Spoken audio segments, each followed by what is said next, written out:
impacted our education, administration, law, justice, health, etc.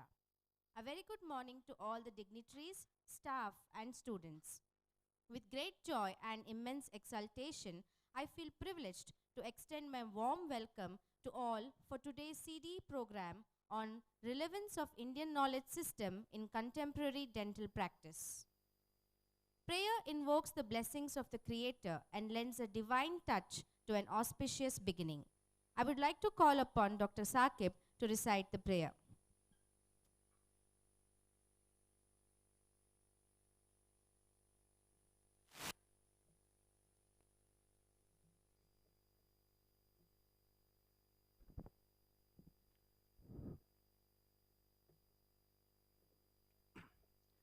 أعوذ بالله من الشيطان الرجيم بسم الله الرحمن الرحيم اقرأ باسم ربك الذي خلق خلق الإنسان من علق اقرأ وربك الأكرم الذي علم بالقلم علم الإنسان ما لم يعلم قل إن الإنسان ليطغى أراه استغنى إن إلى ربك رجعا أرأيت الذي ينهى عبدا إذا صلى أرأيت أن كان على الهدى أو أمر بالتقوى وآخر دعوانا الحمد لله رب العالمين. Thank you, Dr. Saqib. Now I request Dr. Shyam S. Bhatt, Dean, Faculty of Dentistry, to deliver the welcome address.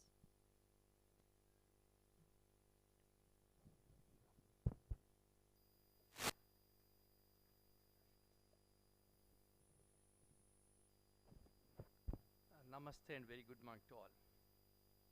At the outset, I welcome all the members present here as well as the people attending online mode for this CDE, hybrid mode CDE organized by the Department of Oral Medicine in association with Yenepoya Homeopathy Medical College, Yenepoya Ayurvedic Medical College, and Yenepoya Physiotherapy College for the very relevant topic on the topic of relevance in Indian knowledge system, a contemporary dental practice. And aptly they have taken this topic, present situation, or maybe the present National Education Policy 2020 has come to the picture, where the higher education policies, what they changed, and the UGC has taken up a drastic or maybe the major changes in the system of education, where IKS, that is Indian knowledge system, has to be added. Why they have focused on this topic is actually ancient tradition knowledge, or Bharatiya Jnana Parampara, has to be added with this of education. With this knowledge, they want to reform the topics, and they have come up with the new guidelines.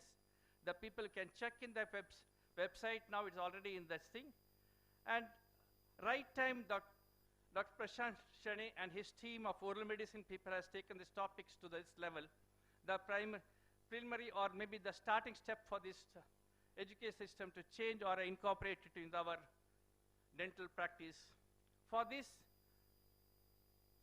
the dental college has taken this lead in this program, and for this program I welcome our principal and presiding officer Dr. Lakshmikant Chatra for this program. I welcome you, Dr. Chatra. I welcome Dr. Shiv Prasad, principal, Homeopathy Medical College. I welcome you, sir. I welcome other speakers, maybe in the online they must have come, Dr. Asha, and Mr. Sajid is here from Physiotherapy. I welcome all the speakers. And apart from that, Dr. Sarfraz, Vice Principal, all senior faculty members. So that was the awareness program. And as it was happening, the government of India is also, being a secretary of the association, I happened to attend a couple of policy making central government meetings where all these IAS officers and the chief secretary and all, they sit and talk regarding the policies. So that is where the basic IKS system, they were talking about it. Now this IKS is not just in medicine. The IKS is there in engineering also. So the government is at present looking at reviving the Indian knowledge system. See, this is not just knowledge system, means not just medicine. Okay, particularly in the field of engineering, in the field of metallurgy, in the field of mathematics and astronomy. Now they are integrating this astronomy and space technology. So because there were some, because this is what I gained knowledge there, they have revived the old literatures, and now only thing is what is our system was lacking was the westernized way of documenting it. So that was not documented properly, okay.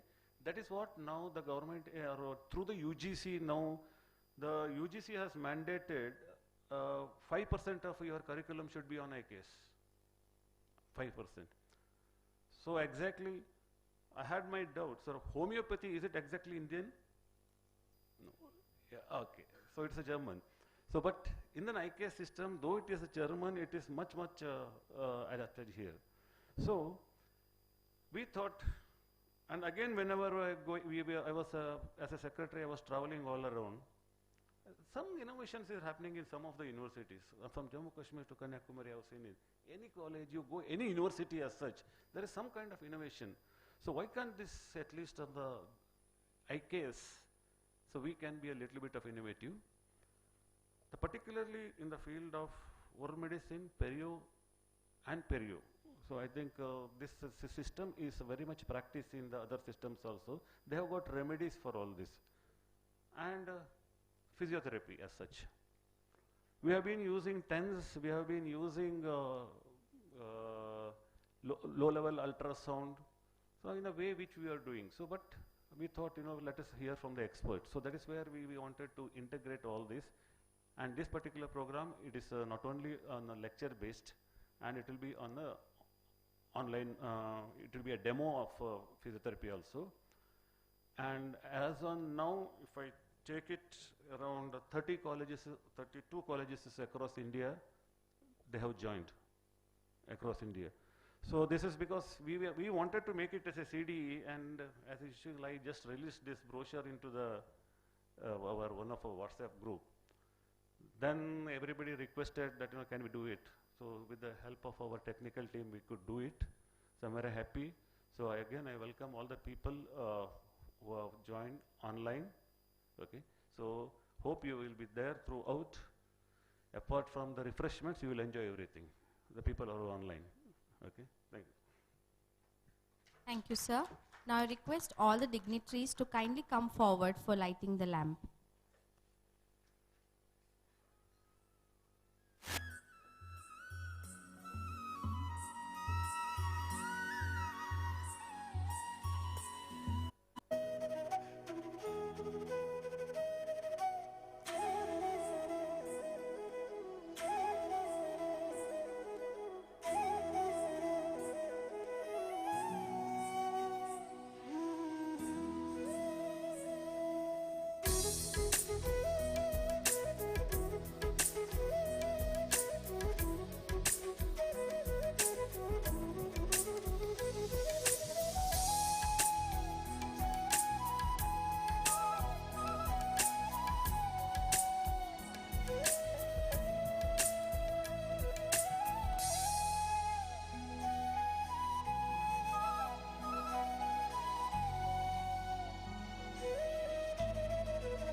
kindly request our beloved principal of Yenepoya Dental College, Dr. Lakshmikant Chatra, to deliver the presidential address.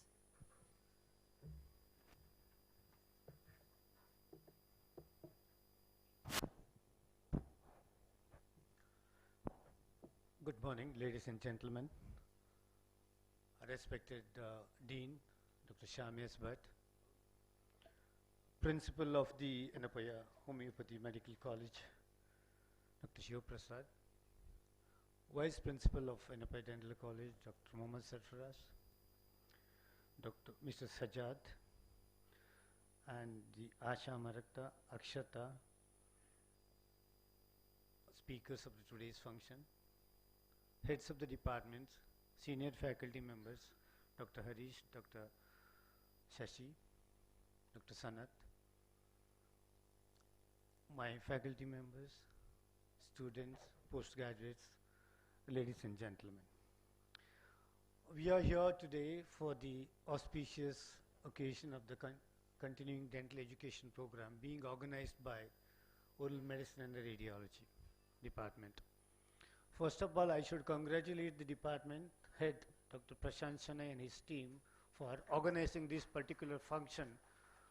Not only apt topic, but also is relevant to the dentistry as such.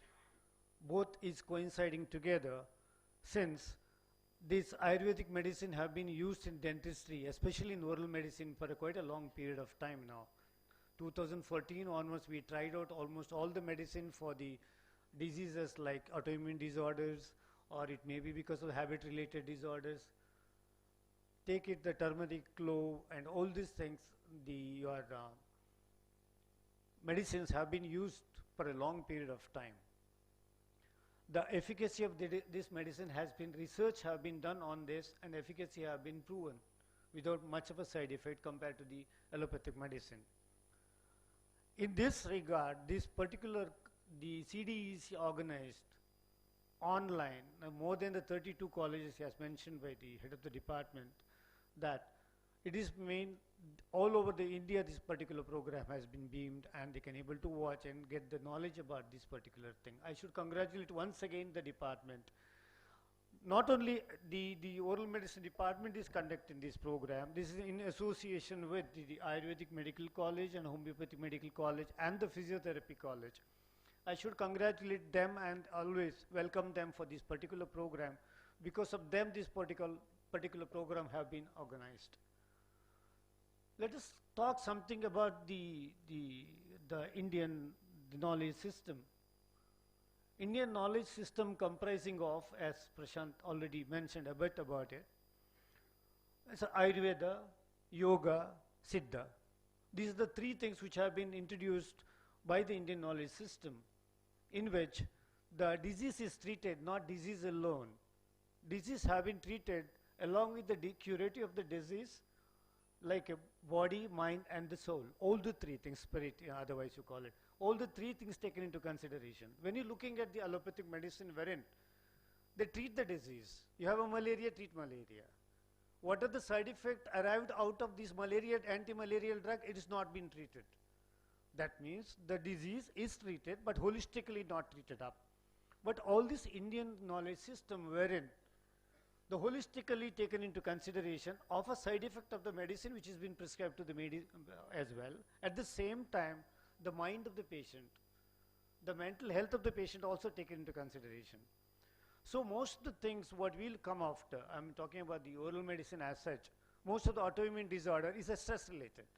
You must have heard about it. As soon as the students are going in for an exam, they'll come and get an ulcer in their oral cavity, they come over. In the book also, textbook also is mentioned that it's a stress ulcers. We are giving something to apply it on the thing to heal up for the first. Most of the time corticosteroid have been prescribed to such medicines, and its symptoms will come down. Disease is not cured because disease is stress. Has it been taken care in your medicine, allopathic medicine? No.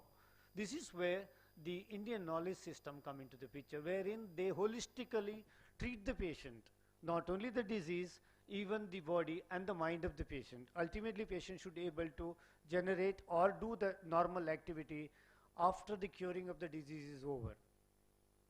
other than the financial constraint that what a patient had to go through. With this particular concept of this Indian Ayurvedic system, wherein the turmeric, charcoal, all these things have been used. Look at it, all are paste, toothpaste, consisting of all these ingredients. Clove is there. You have a cardamom has been introduced. You have the mango leaves have been introduced. You have charcoal have been introduced. Even neem have been introduced. It's all introduced into the market. The climax is very simple. Way back to 1919, I'm talking about almost a century back, where one of the MNCs introduced their paste in India, wherein their slogan was not to use a charcoal. Charcoal producers, Indians, who are most of the time they are using a charcoal for their cleaning their teeth. Other than the charcoal, they were using maximum was the mango leaves. These were the traditional system wherein the people were clean their teeth. It was not cleaned earlier. It's not that. Because of this, we got introduced that teeth cleaning is required. No, it was there in the literature survey saying that the people were using these kind of medicines earlier as well. Charcoal was the main ingredient they were using it, or the coconut husk, what's most commonly used medicine, the paste-like thing for cleaning the teeth. At that time in 1919, during the World War I, they introduced this particular thing in India, their new paste. They said that charcoal should never be used for cleaning your teeth. It can produce cancer. So they scared the people not to use it. Same company, after 75 years, they use a charcoal toothpaste in India. What a climax it is. That is because Indian knowledge system was never introduced into a market, because it is not documented as such. Everything goes generation-wise basically on that word of mouth, not any recommended literature, what Prashant has already mentioned. And even the introductory lecture given by the Shambhat also mentioned, there is no documentation as such. Now the documentation started setting in. More and more work is going on these areas. That's why this knowledge system play a very important role in contemporary dental practice. Though we have a knowledge about it, it is already introduced into our system. In all our books, it's a slogan says that oral health for the overall health, and the oral health is a manifestation of a general health and all those things. We just restrict ourselves to these statements rather than we really get into it as such. How many of us in our practice we say that patient, you must brush like this. We get like 2 minutes of our time to educate the patient on the dental health. The prevention was taken a back seat all these years. This is where the Ayurveda and the Indian knowledge system says you cure the disease, at the same time have the preventive measure so that other people never get affected out of it. These are the two concepts we must take into consideration when you're looking into this particular system. I congratulate once again the department as well as the speakers, those who made it possible for us to speak on this occasion today. At the end of this particular presentation of continuing dental education program, we should be able to rich in knowledge about the Ayurvedic system, and at the same time we should be able to integrate this Ayurvedic and the Indian knowledge system into our practice daily, so that we can treat the patient better in the coming years. Thank you, ladies and gentlemen.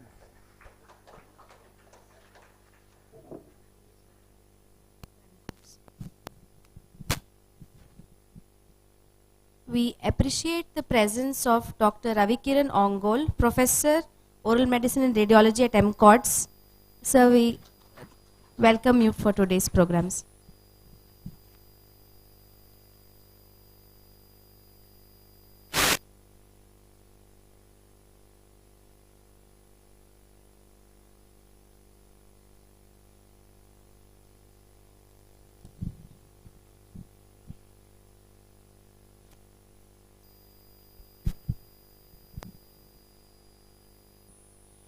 Thank you, sir, for the wonderful words of wisdom. As a token of our appreciation, I kindly request Dr. Lakshmikant Chatra to give a memento to Dr. Shiv Prasad K, Principal of Yenepoya Homeopathic Medical College.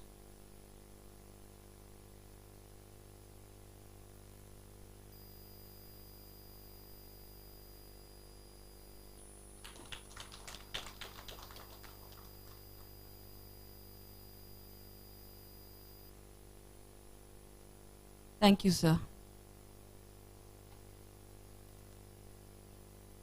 I now kindly request Mr. Sajad E.R. Abraham, Associate Professor from Yenepoya Physiotherapy College, to kindly accept our token of appreciation.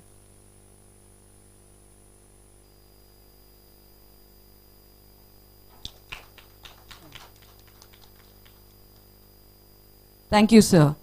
To express our gratitude, we now have the vote of thanks by Dr. Veena K.M., Senior Professor of Department of Oral Medicine and Radiology.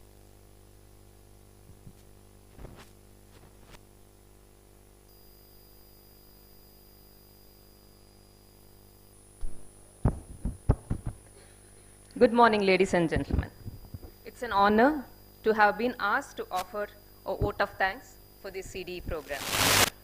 First of all, I extend my gratitude to the Almighty for showering His blessings and making this event a grand success. I would like to thank the management, the Honorable Chancellor, Pro-Chancellor, Vice-Chancellor and Registrar of Yenepoya, deemed to be university, for providing the financial support and the infrastructure for conducting the CDE program. I believe that we should have a holistic approach while treating our patient. One particular medical system will not have all the solution for treating the disease. Why I'm saying that? Because way back in 2000, when I just finished my post-graduation, once I got the degree, I thought I have the capacity and capability to treat all the diseases of the diseases affecting the oral mucosa. I could treat most of the diseases and patients were healed with the medicine what I was being taught in my college. But few of my patients came back either with the recurrence or they were not getting cured. So I was thinking why it is happening. My young, enthusiastic mind that time, which I thought I could solve the problem or I could treat the disease, was getting hurt. My ego was getting hurt that time. Then I thought there must be something else which is happening inside the body, which is not, the allopathy medicine was not able to treat. Then as our chief guest today said, our Lakshmikant Chatra sir, we have to have a holistic approach. Mind, body, soul has to be treated to get the cure. So all this time we were thinking, my system, medical system is better, my system is better. But it's not this or that, it should be this and this. And we all should come together and try to treat the patient, and then only the patient will get cured. So I believe working together works.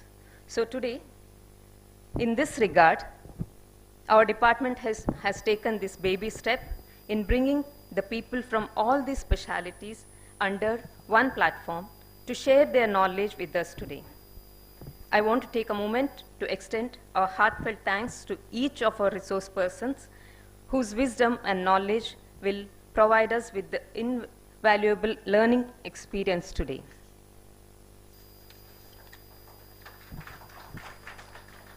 I'm privileged to extend my sincere thanks to our beloved principal, Dr. Lakshmikant Chatra, chief guest of today's function. Your achievement, leadership, and the example you have set for all of us inspire us every day to reach higher and strive for excellence. We are happy to have you with us, sir.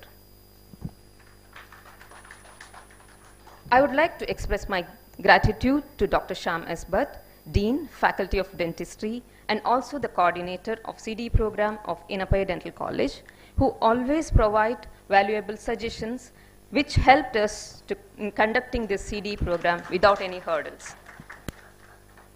I extend my gratitude to all the HODs and the faculties of our college and the neighboring college for attending this program and also permitting their postgraduate students to attend this CDE program.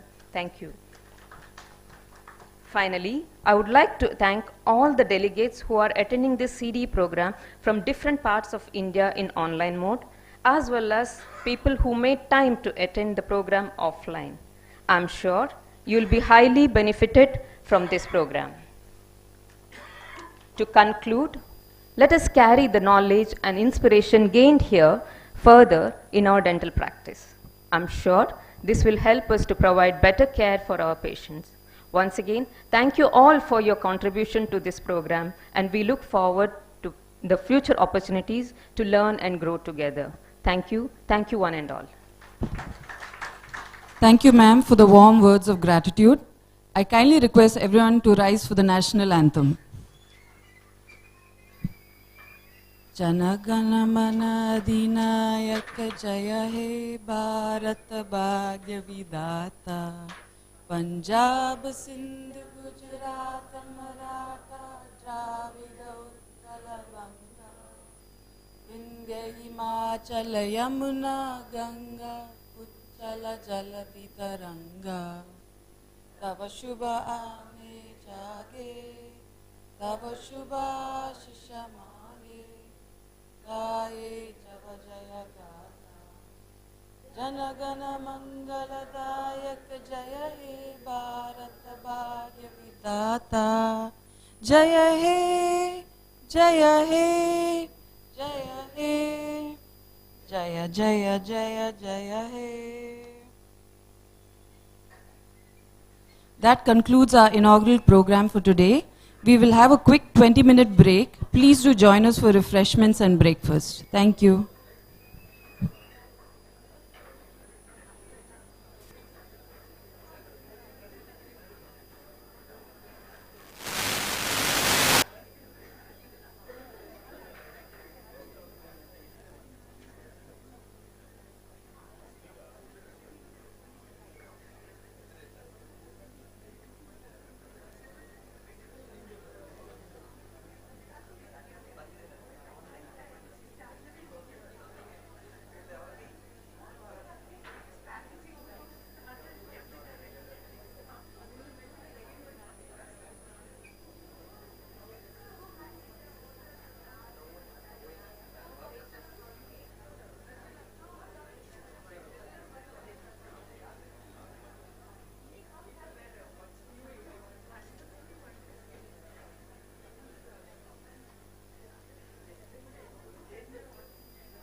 Hello, check. Hello, hello. Our adjust on the mic. Hello.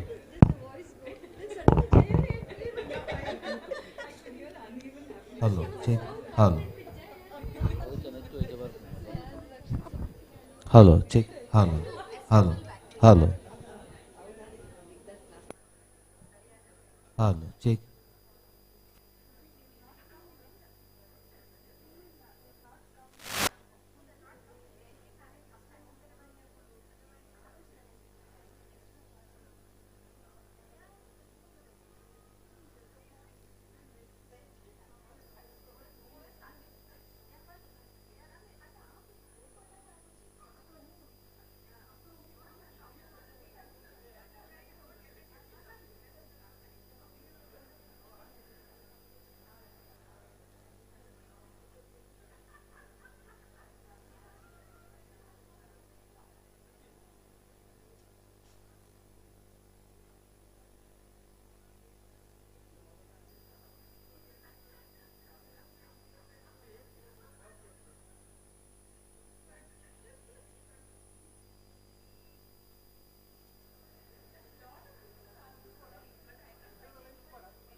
The Islamic Academy of Education was established in 1991 by Mr. Yenepoya Abdullah Kunhi, an entrepreneur philanthropist, with a vision to provide quality higher education.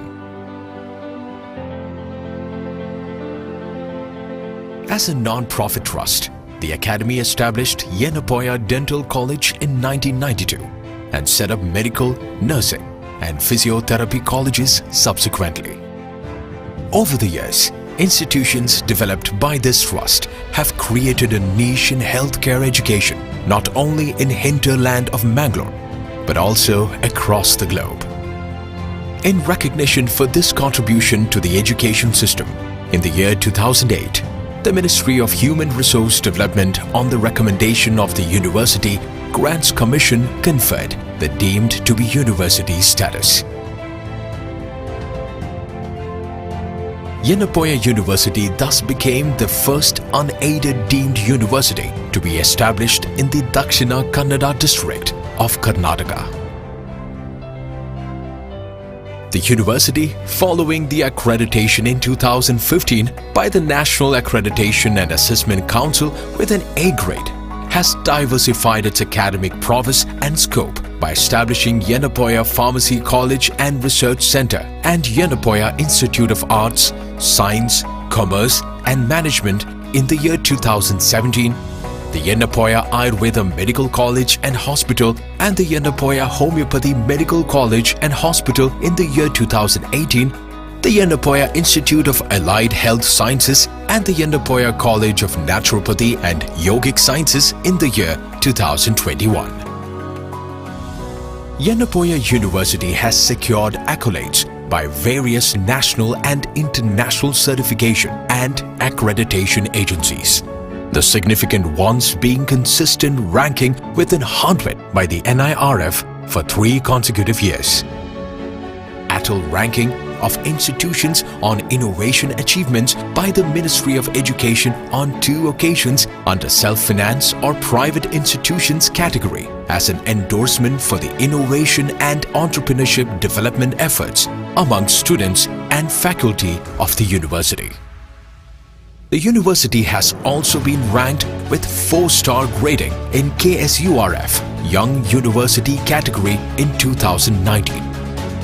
In recognition of contribution to the new knowledge generation, the university has been ranked among the top 50 institutions in India in the SCI MA Geo Institutions ranking consecutively during the last 2 years. There are multiple faculties of study in the university which are represented by the standalone constituent units. These institutions are spread over a total built area of 144,453.11 square meters to accommodate academic and administrative activities. Curricular diversification has been the focus of the university. It offers more than 100 programs at the undergraduate, postgraduate, super specialty, doctoral and postdoctoral levels. The university has enrolled more than 6,000 undergraduates, 600 postgraduates and doctoral students, complemented by over 500 well-qualified teachers trained in ICT-enabled teaching-learning processes. The classrooms, seminar halls and demonstration rooms are ICT-enabled with Wi-Fi facilities extended to all strategic locations in the campus. The integration of information communication technology in teaching learning meets innovative educational standards. Self-directed learning is supported through e-resources on the customized learning management system. Choice-based credit system incorporates a wide spectrum of electives in majority of the programs offered. Internships, industry visits, community postings, skill development training and early exposure to research equip the students professionally competent for employment. The mentorship program supports the mentees throughout the duration of the program to enhance learning experience and personal growth. Community-based training is imparted through the urban rural health centers PHCs, Rural Healthcare and Development Center, and mobile clinics to inculcate social responsiveness.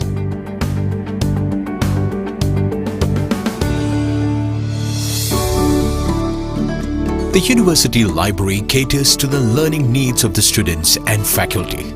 It has a vast collection of books, manuscripts, ancient books, digital learning resources. The library transactions are fully automated, facilitating accession and lending of books. The digital library, which is available at all the constituent units, helps the students and faculty to access the e-resources. All the academic departmental laboratories are well equipped for providing training.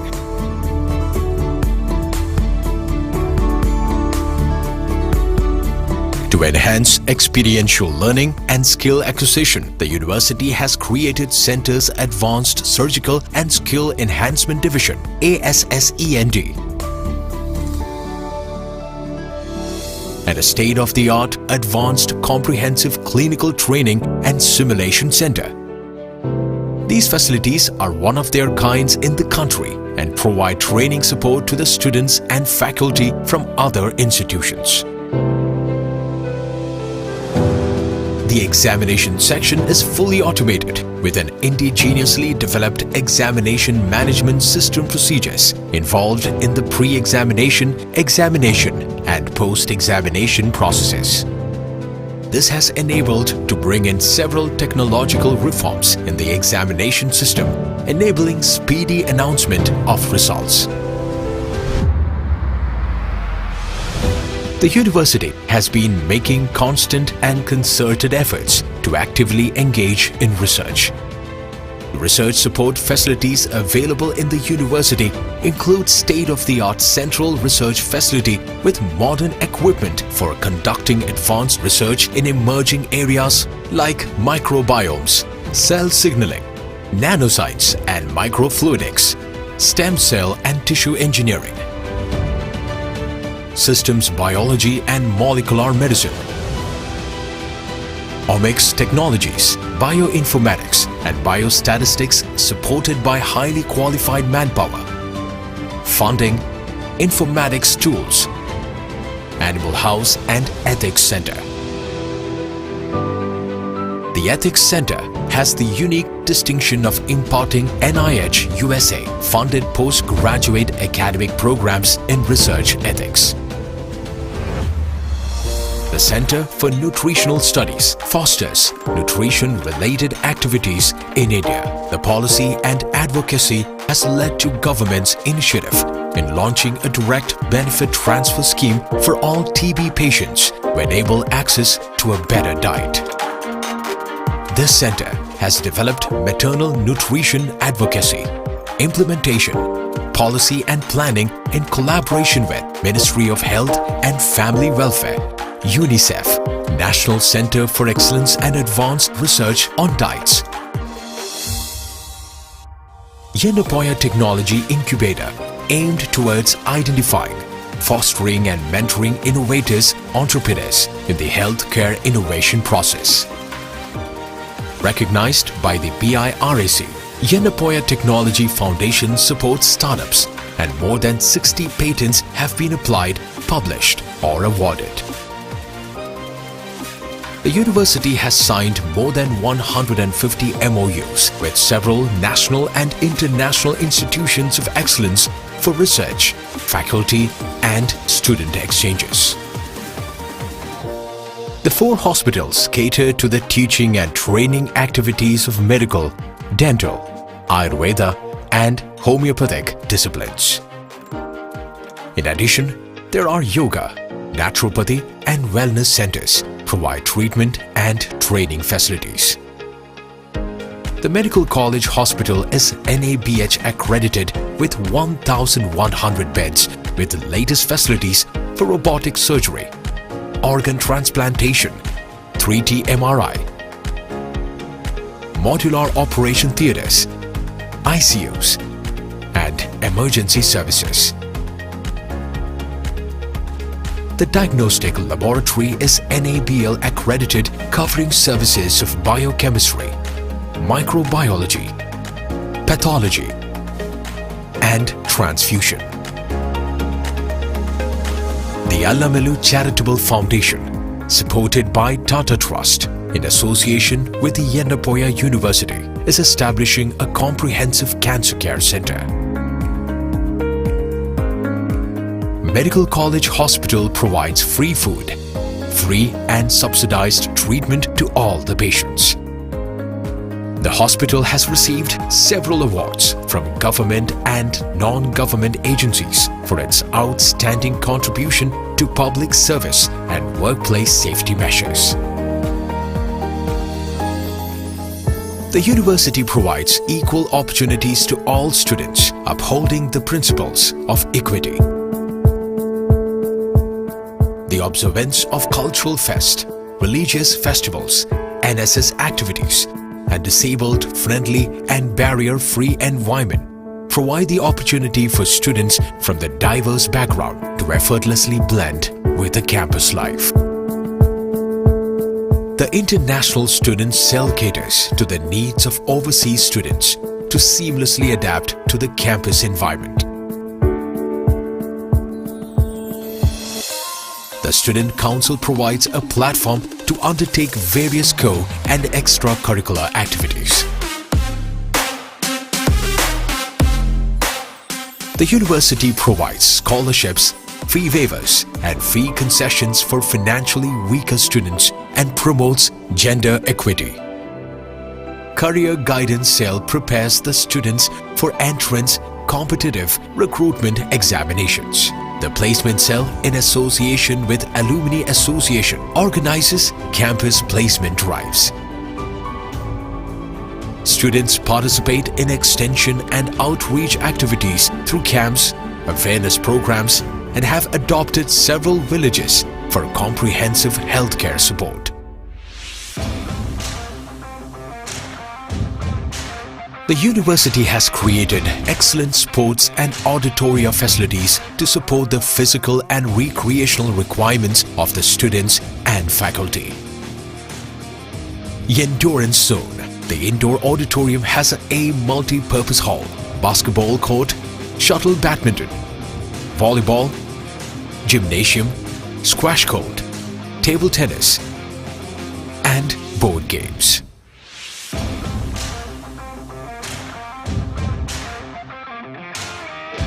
The outdoor sports facilities include international standard grass soccer ground, cricket practice nets and stadium, kabaddi court, throwball court, and athletic stadium. Foodcraft caters to the food requirements of students, staff, and patients, along with 2 canteens and 15 cafeteria spread across the campuses. The laundry services, laundry line in the university campus has capacity to handle 5 tons of clothes, is a boon for students, staff, and patients. The campus has several environment-friendly operations which include rainwater harvesting, water conservation, waste management, energy conservation, and promotion of alternate energy utilization. As an endorsement for these efforts, the university has been recognized and awarded by prestigious international, national, and state bodies and is amongst the top 400 institutions ranked by Times, the Global Impact Ranking, which mainly focuses on achieving sustainable development goals. The university has adopted multiple UGC programs to sensitize and inculcate social responsiveness among the students and cross-cutting issues like gender, environment sustainability, human values, health determinants, right to health issues, emerging demographic changes, and professional ethics. Commitment to our nation and society is embodied in telemedicine initiatives, relief activities during environmental disasters and the COVID-19 pandemic outbreak, and support to cleanliness initiatives of the Government of India. Yenepoya, deemed to be university, provides an inimitable milieu for holistic growth and upholds all functional integrity of a markedly progressive institution. The accreditations and laudable transformations in its overall performances over the years are ample evidence of Yenepoya's contribution to education. Through its futuristic vision, it intends to transform into one of the acclaimed educational institutions. The strategic plan Yen Vision 2035 emphasizes on the goals to reach the forefront of academic excellence and to be among the top-ranked universities globally.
hello, hello, hello.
I kindly request everyone to be seated.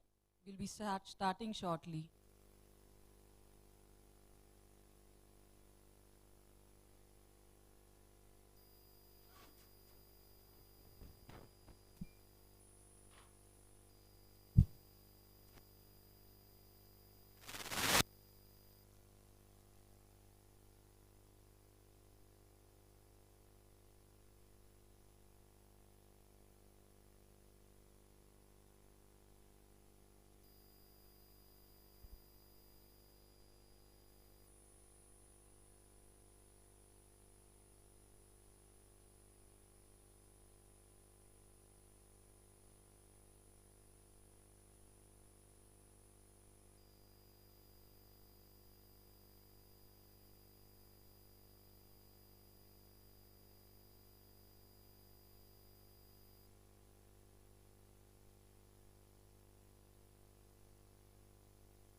I now request Dr. Rachna Prabhu, Additional Professor of Department of Oral Medicine and Radiology, to introduce our guest speakers.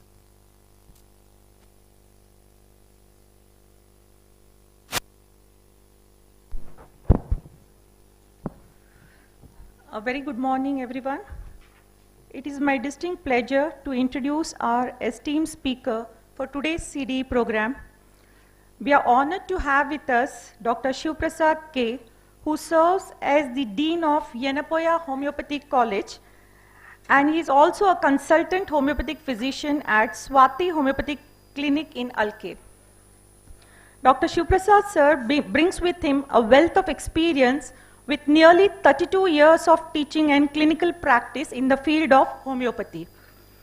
Sir had the privilege of serving as the principal of Father Muller's Homeopathic Medical College and Hospital in Mangalore from 2013 to 2020. Throughout his distinguished career, Dr. Shiv Prasad sir has earned numerous accolades and recognitions as a dedicated member of various professional associations and organizations. He has co-authored several research publications in indexed homeopathic journals and has made valuable contributions to the field. His expertise extends beyond research and teaching.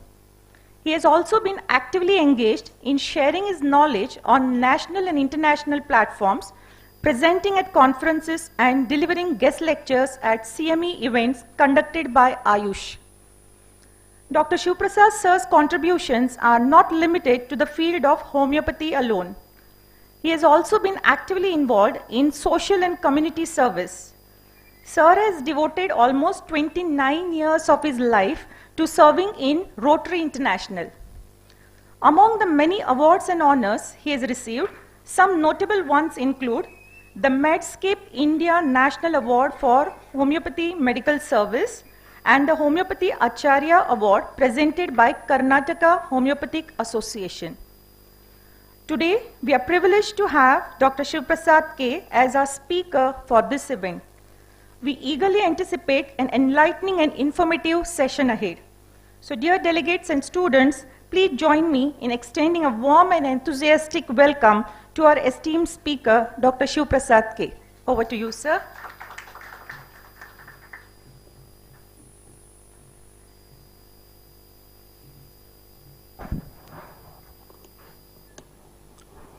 Thank you, Dr. Rachana, for that nice introduction. Head of the Department of or Dental, Dr. I think it is Dental Medicine, Oral Medicine, Dr. Prashant Shenay. Our co-speaker today, Dr.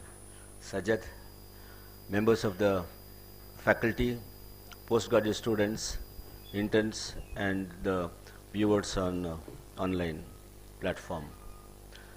Let me thank the department for giving me an opportunity to present a topic which is relevant in the modern day healthcare system. When we talk about this concept, that is Indian knowledge system, which has been introduced by the Yenepoya Dental College, which is a unique program.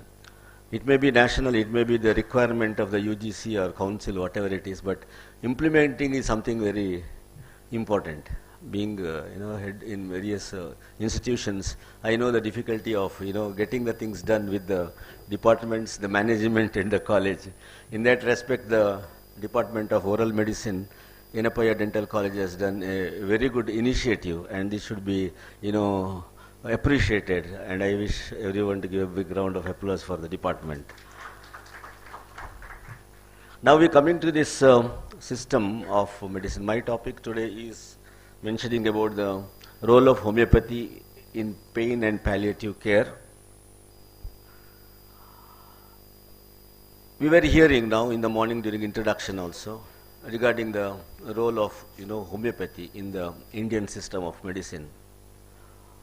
I would like to take this opportunity to make a presentation, the first part with what is exactly is homeopathy and its concepts. Then the second part is how it works with the dentistry. We have got the literature, we have got a very good clinical entity which we are working with the patients with homeopathy medicines. So there are a lot of ideas about homeopathy. When you speak about homeopathy, people have got different views, which I have come across in the last 32 years. Even now I come across these confusions and doubts when the patients approach to me as a patient, or even in the in the clinical or the healthcare system. So there are some points which I am just putting up. Probably these are there in everybody's mind. I'll just try to give as much as possible clarifications regarding this. Now, what is homeopathy? Whether it is a new system of medicine, or it's a part of Ayurveda. Today morning, even sir was talking about it when we had that doubt whether it's Indian system of medicine.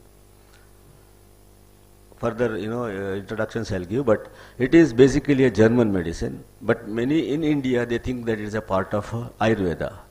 Whenever they talk to me, I want Ayurveda medicine. They call me, or when they meet me, or in the clinic also, after coming also, they say that nimd Ayurveda medicine alva anta heluvanthadu.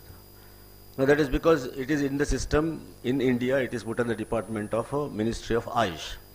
Now before 2013-14, the formation of Ayush Ministry, we were under the Health and Family Welfare and Homeopathy as a separate system in the Ministry of Health and Family Welfare and Homeopathy, it was mentioned. But once in 13-14, the new government, under the leadership of the new government, it was mentioned as Ministry of Ayush, where they included Ayurveda, Yoga, Unani, Siddha and Homeopathy. So it becomes completely Ayush. But we have got different councils. Like Ayurveda has got Indian system of Indian Council for Indian Council for Medicine, Integrated Medicine. Then we have got Naturopathy and Yoga. Siddha and Unani has got a separate council, and in Homeopathy have got National Commission for Homeopathy. These are the apex bodies who work on the educational system. That is why it comes under Ayush. All of our today's methodology is focused on as per the guidelines of National Commission for Homeopathy, like MCI or your DCI. In the process of making it more standardized today, we are also being pulled into the admission process of NEET. There is a lot of hue and cry. The admissions are not taking place because that's in all free streams it is happening. So we are also having the similar thing. But it's a good move by the Government of India, the Ministry of Ayush, trying to bring standardization in the process of healthcare. Even a homeopathic doctor will have his own the standards in society. In the morning in the interaction also in the inaugural program, it was mentioned that how to make it more in the system, in the framework of the modern medicine, how it can be implemented. So the doubt regarding new system of medicine, yes, it's a new system of medicine. It is having a history of around 250 years. It is not a part of Ayurveda. Ayurveda is purely an Indian system of medicine. The very, very ancient Vedic age, it crosses more than 6,000 years. Whereas homeopathic system is hardly 250 years of history. Homeopathic founder was allopath. In 1790s, he comes out with a new theory and new concept, which is called as homeopathy. He himself, Dr. Samuel Hahnemann himself, coined the term allopathy. Earlier it was called as antipathy, which was mentioned by Dr. Gallen. Contrary, I'll put up the slides later. So basically it is a 250-year-old, I can call it as a young medical system, which is trying to find its existence and its, the support or the healthcare system. Whether it's herbal medicine, no, it is not Nati Vaidya. People have got a confusion whether it is like Jadi Bhutia, you start with some herbal medicines where you give, there is something called as Nati Vaidya concept is there. No, it is not that part of it. And there is a strong, belief, and in the practice we see that homeopathy is a medicine for chronic diseases, a prolonged suffering. You can take those medicines without any bad effects. And it is good for children and old people because there are no bad effects. That is how this has been viewed. I'm just sharing with you what I have seen in the clinical practice. So most of the times when every system treatment is done and medical therapy is done, then the patients would try to come to homeopathy. It is an end part. Okay, that is how it's been observed in the initial part. Now we are also changing in the trend of healthcare system. So this is the observation: medicine for chronic diseases, for the prolonged suffering. Why? Because there is no bad effects, there are no side effects. It's best for children. If you see even today in the clinical practice, the people who come to homeopathy, if the patients are brought, are mostly children. And they find that they don't have any bad effects, so children. And elderly people who are also in the last phase of life, they cannot tolerate some drugs, they got some difficulty. So this is one of the observations. It is a slow acting medicine, it takes time. It's not like an antibiotic, it is not like a painkiller, it is not like an steroid, it works fast. And it doesn't work with the, the patients under emergencies. To some extent it's true, some extent is not true. I'll have some, observations and my presentations for that. So it's a slow acting medicine. Usually people say that's slow alla, nidanake agtade. So first ನಾನು ಸ್ವಲ್ಪ antibiotic ತಗೊಳ್ತೇನೆ ಮತ್ತೆ homeopathy ಬರ್ತದೆ. That's we have got this type of two sets of people. Fever is there, they go to antibiotic, then they come to us for the further treatment. It's a harmless medicine. Now I'll see why it's harmless. And our homeopathy medicines are those sweet small globules. If you have seen those homeopathy medicines, there is nothing, even from the sneezing cold, running nose or a skin itching to the cancer therapy, what you get is a small sugar-coated pills. People say it is, and it's a frame, if it is big frame also, small frame also. The medicines are those 4 pills or 3 pills, and sometimes the dilutions, which you put in water and ask you to take. So it's harmless medicine, no bad effects, no side effects, no kidney gain problem, liver gain problem. That's true. So that is one observation. Now why it is, I will mention afterwards. Faith healing. If you have got a strong faith, there's a scientific world believes that homeopathy is placebo. Lancet also made a statement. Even in other states, we hear the people commenting about the homeopathy medicines are having heavy metals which are deleterious to the kidney and liver, and then it creates problem. And there is a lot of hue and cry. But who come to homeopathy? They are the people who are having strong faith in homeopathy. They feel that homeopathy, from childhood till the end, they take homeopathy. In fact, now, for example, after I have joined homeopathy, 1987 onwards, I have not taken any allopathy in my life. I am now 59 plus. So for whatever it happens, either I take medicine, I don't take medicine. Take medicine is homeopathy medicine. Even my son, who is now 25, we didn't give, the initial vaccines we gave. After that, he is a sports person also, he is an engineer now. We are not given any, that's the faith in which we believe and we live. And then how our families believe, and then how the homeopaths. We have got good number of families with us who are taking homeopathy. For anything they will come to us first, and then they will decide to go. So whether it is a faith healing, that's the question. That's why the scientific world says that it's faith healing. There is no documentation on what you are working. So the feeling, I'm just telling you, it's a faith healing is one more observation.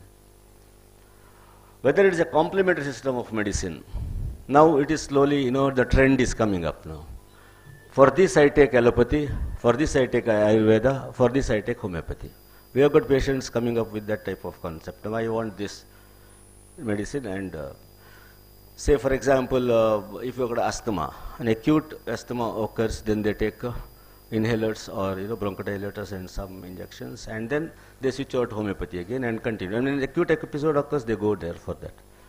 If there is a immunological, like hypersensitivity reaction, for example, IG mediated problems, if it is there, then when acute occurs, the antihistaminic, then again they come to homeopathy. That is how it goes on. Even the pains, joint pains, arthritis, complaints also we have got similar. So it's a complement, just trying to give, related. The last one where we're having is I've got to mention is the adjuvant therapy. Adjunct or adjuvant therapy. Now this is now becoming more common in our practice, where we are getting cases, people are on long-term therapy for say even cancers, the malignancies, where we are trying to improve upon the immunological component of the patient, and then the other medicines go on, and the bad effects, side effects, or the reactions what they are developing with other medicines, we are trying to manage with homeopathy medicines. There's another science which is coming up in our system. So these are the the factors which we find in the society. There may be a good number of more views which we get in. It is present even today. I may claim that I am practicing and I have got a good number of clientele and people are getting cured. My literature is that I am publishing papers and everything. Even in the local media I put in my articles. Fine. But still the doubt goes on, whether homeopathy is a system which is based on scientific validation, for which we need to work, and that's what is now homeopathy is coming up. So I'm just mentioning it is 250 years old, medical science. With that, I just want to start with the. So it was founded by a German physician, Christian Friedrich Samuel Hahnemann, in the 18th century. Around 1792 to 96 phase it was identified. Very interestingly, it was invented. Before that, one more observation. It is the father of medicine, that is Hippocrates, only constituted these two the medical guidelines, that is contraria contraris curantur and similia similibus curantur. Now contraria contraris curantur is the antipathic mode of it. Opposite cures opposite. All this anti, you have the condition for which you treat with a substance, medicinal substance, by means of which we can control the progress of the disease. That is contraria contraris curantur, that is antipathic.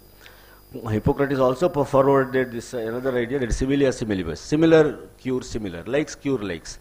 Means the medicinal substance which is similar to the disease symptoms, when it is administered to the human body, that also cures. In fact, though it was in the Western society, Indian society, in Ayurveda, both these concepts were introduced. In Ayurveda, it was found to be the Tadarthakari and, Galen developed contraria contraris, as I said, Dr. Galen, who was the profound, the person who founded the antipathic system of medicine. And it went on for nearly 1,500 years, and now it is existing, and newer inventions, newer, ideas, newer concepts are coming on this, aspect, that is antipathy. Galen's concept. But the same profession, Hahnemann was the physician. After completing his medical science, as he found that the recurrence in conditions, after giving a treatment, the medicine, the patient is not getting completely cured. The cause behind it, he was trying to identify. Then he thought that there is something beyond that. So he took over Hippocrates, another concept, similia similibus curantur. He worked on that. And the invention is very simple. Homeopathic medicines are all medicines what we are having in our system. Now it has grown up to more than 5,000, drugs we have got in homeopathic materia medica. They are all proved on healthy human beings. None of the medicines are proved on animals or... Today we are trying to work on a scientific validation, but otherwise history, if you go by the history of the homeopathic literature, homeopathic medicines are proved on healthy human beings, and the developed symptoms are documented from mind, including the mind symptoms, from head to toe. That is something amazing, which I also sometimes when I am going through these literatures, I am just finding it, because I am in the teaching field, so I have to prepare. It's not that I just came out and then I started my practice. Because we are in the teaching field, we are into, trying to know all these, the depth in which what this particular system has been created. So it's all human beings. There is an interesting work, that is what we do in the medical colleges. We train our students, and we also do the research studies. Since I was in Father Muller Homeopathic Medical, in South India, it was one of the institutions which had its origin with the Muller being the homeopath. That particular institution started with homeopathy. Now they've got a legacy of 147 years, and they've got a manufacturing, and we could see how the medicines are being prepared. That is the different method in which we prepare. So I have got that, first-hand experience of knowing, how homeopathy is medicines are being produced and how they are being marketed and how we are seeing the clinical results also. So Hahnemann developed similia similibus curantur.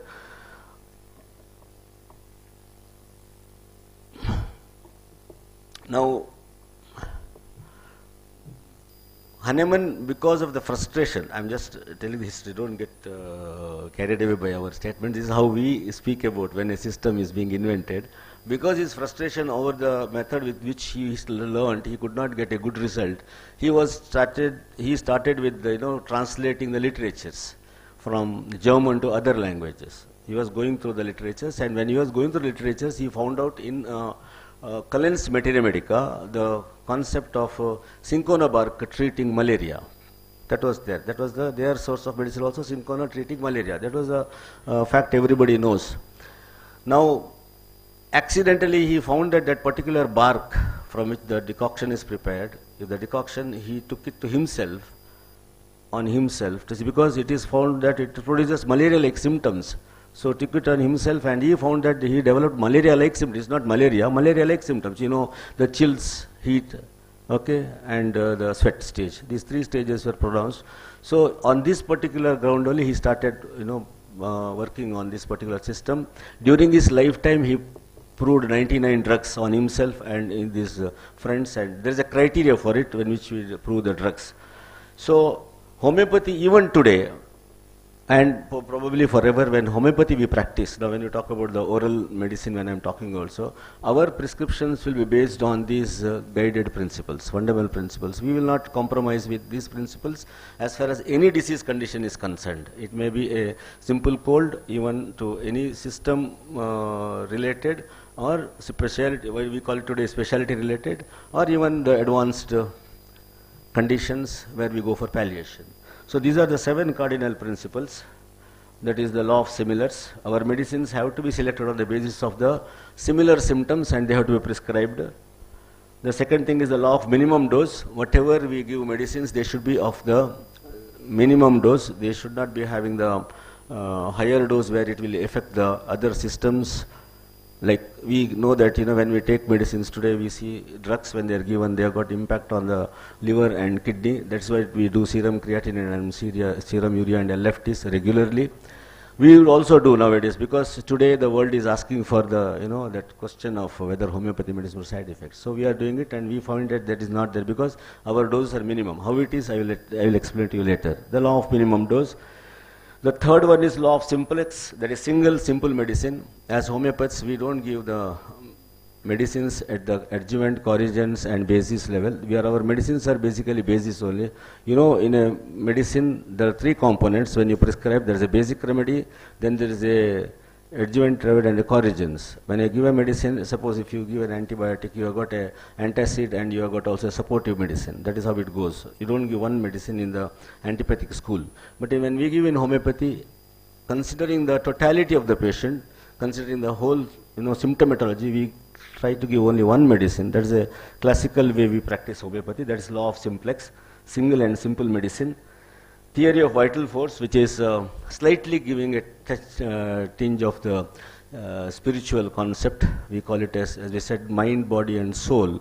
There is mind, mental component, body, there is a physical, materialistic component, then there is a soul, which is called as the spiritual component. So homeopathy system, even if it is practiced from that time, even today, we have got the concept of vital force theory. Otherwise we call it as soul or Atman or the Ruh, whatever. The vital force, how it finds its expression. It's not that everybody has got, material body is same, we have got the same structures, but how we function is depending on our, we call it as so many factors, religious factors or genetic factors, everything. But there is something in it which makes us to function efficiently, and there is a lot of description on that. So it depends on the theory of vital force. A homeopathic physician has to undergo a concept of the philosophical aspect where he has to realize, he has to understand this component, and then he has to relate it with the patients, and then you have to take action of the therapy. Doctrine of drug dynamization. Drug dynamization is, as I said, our medicines are those small sugar-coated pills. They are not medicines.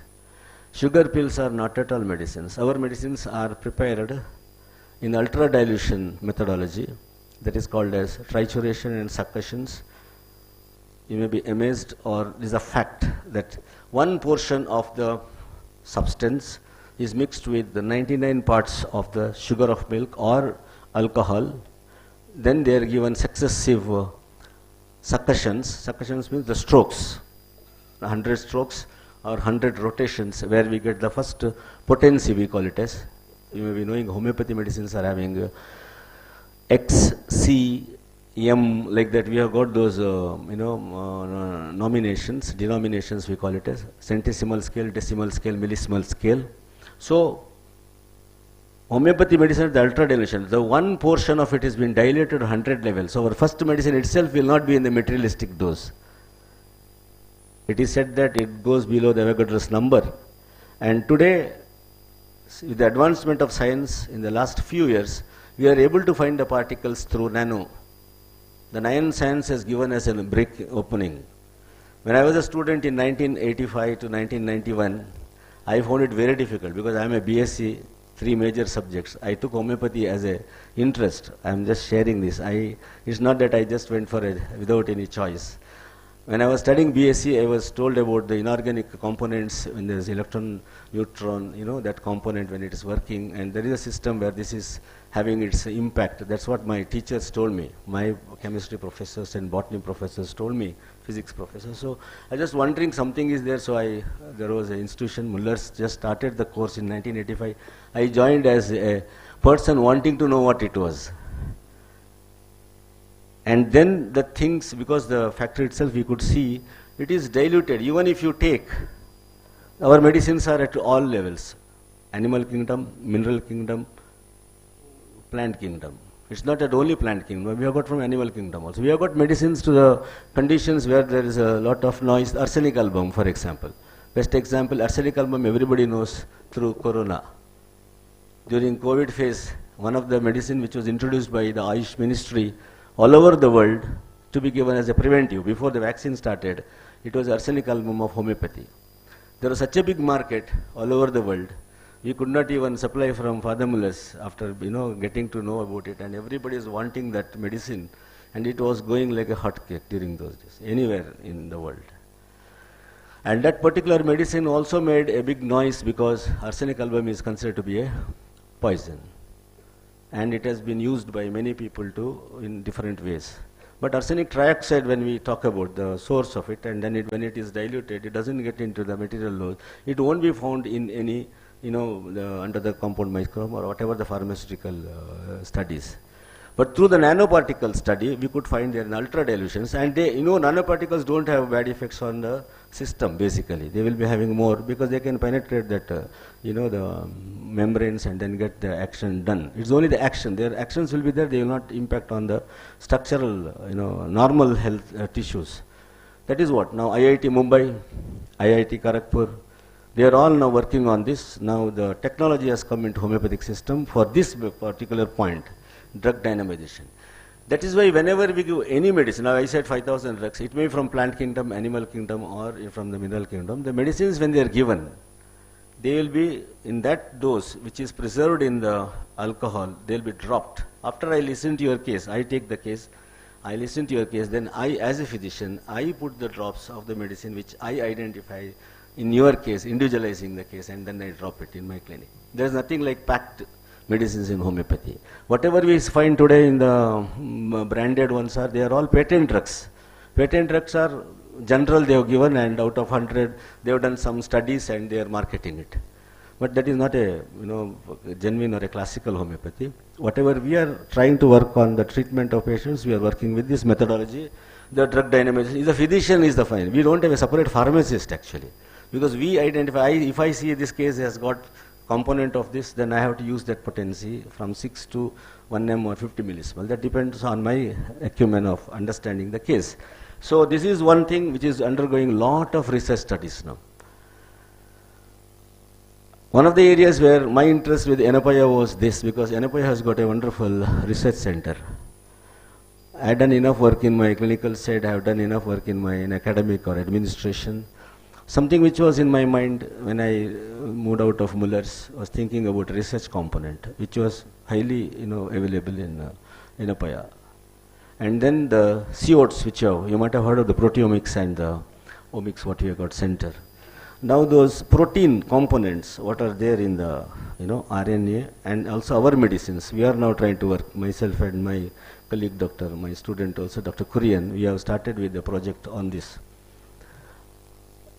We are now trying to see that protein level, what it works, and that is why we want to have a scientific, because we have been working with the Central Council of Research in Homeopathy when I was in that institution also, but there is no conclusive scientific information, because this is always in the fluid level. People are having a lot of controversies, confusions, reactions. I am very happy to say that Dr. S. Shyambhat, your dean, he has presented articles, 2005, way back in 2005, there are wonderful articles he has written on homeopathy, comparing with the oral medicine and oral infections and oral related conditions, and he has worked with the, different authors, and he has presented, and he has shared that link to me also. I have read it, but I didn't know who was Dr. Shyambhat that time. But now I am. Yesterday he gave me that all those literatures. He was, Madam is here. Okay, so see, somebody is working, and none of, I don't think homeopaths know about it. That one Dr. Shyambhat was working on this, because see, as during the session it was told mouth ulcers, that is treated. We have seen this in surgeons, we have seen in politicians, we have seen in scientists. People have, and they come to us and we give them homeopathic medicines and they are better off. Even the student who is highly anxious and working and exam time, every time come with the oral this one, and they try all the medicines, due respect to whatever the medications, but we identify that as individual characteristic. It may be any drug. It's not that one drug works in, it can be borax, it can be merc, it can be, we have got a humpty number of remedies which we identify in that individual. With this presentation, with her presentation, we give that medicine. So this is what, because scientific evaluation is going on, so we are also working now. It is multidisciplinary now. It is not related to only homeopath.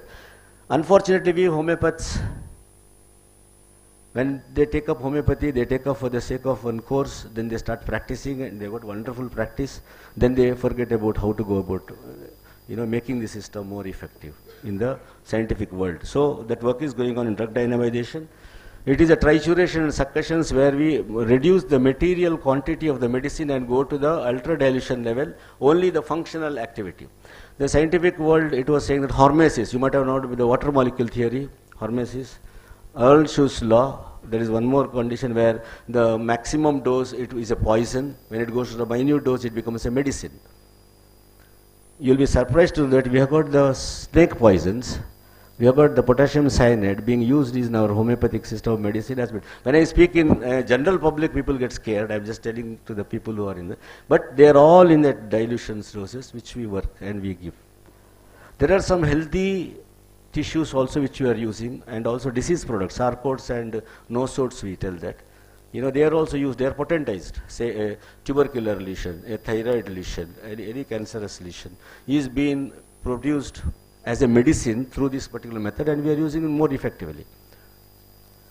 Good number of cancers, say for example, people have got cancer, and if we want to block that progress of the disease, we give a remedy called as carcinosin, and that is a product of the cancer component only, and that is potentized, and we give it a high dilution. 1 means 1,000, 1 by 100 into 1,000 dilutions.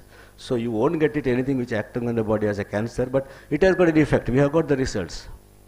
If the parents had the problem, if one of the parent had a problem and it was patient, died of a cancer, then we try to track this person's cancer markers or other conditions, and then we give as a preventive dose remedies related to the system in this manner. That is one work is going on now.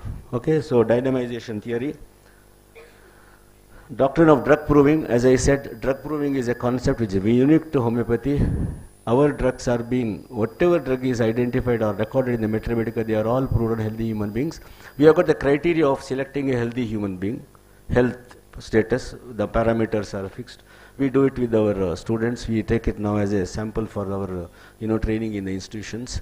So we give them that and we work for it. There is a methodology in which we do, and then we record the symptoms as per their expressions, even mind symptoms. Mind symptoms, if you go to the Mathematics of homeopathy anywhere in Google search, if you go to any drug of homeopathy drug, it has got mind symptoms. Anxiety, stress, fear, grief, all factors are there. We have to read, psychology. We have to also know the various expressions of human relationships. It is what we have been doing, and drug proving is where we identify that, and they have been documented and they are being presented.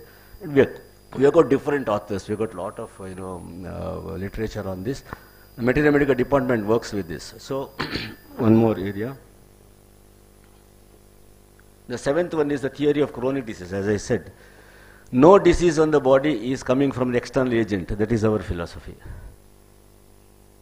Even if it is agent is there, I think community medicine will prove it that, because it is the factor is the agent, environment, and the host. Our concept, host is the cause for any disease. It is host who can control. That is why we say, if it is Indian system of medicine, if the Ayurveda is the system of medicine, if yoga is the system of practice of life, yoga is not a therapy. Yoga is a system of life. Ashtanga yoga is mentioning about the ways of living a life. If you live a life, there is no disease. That's what our elders never had any problem.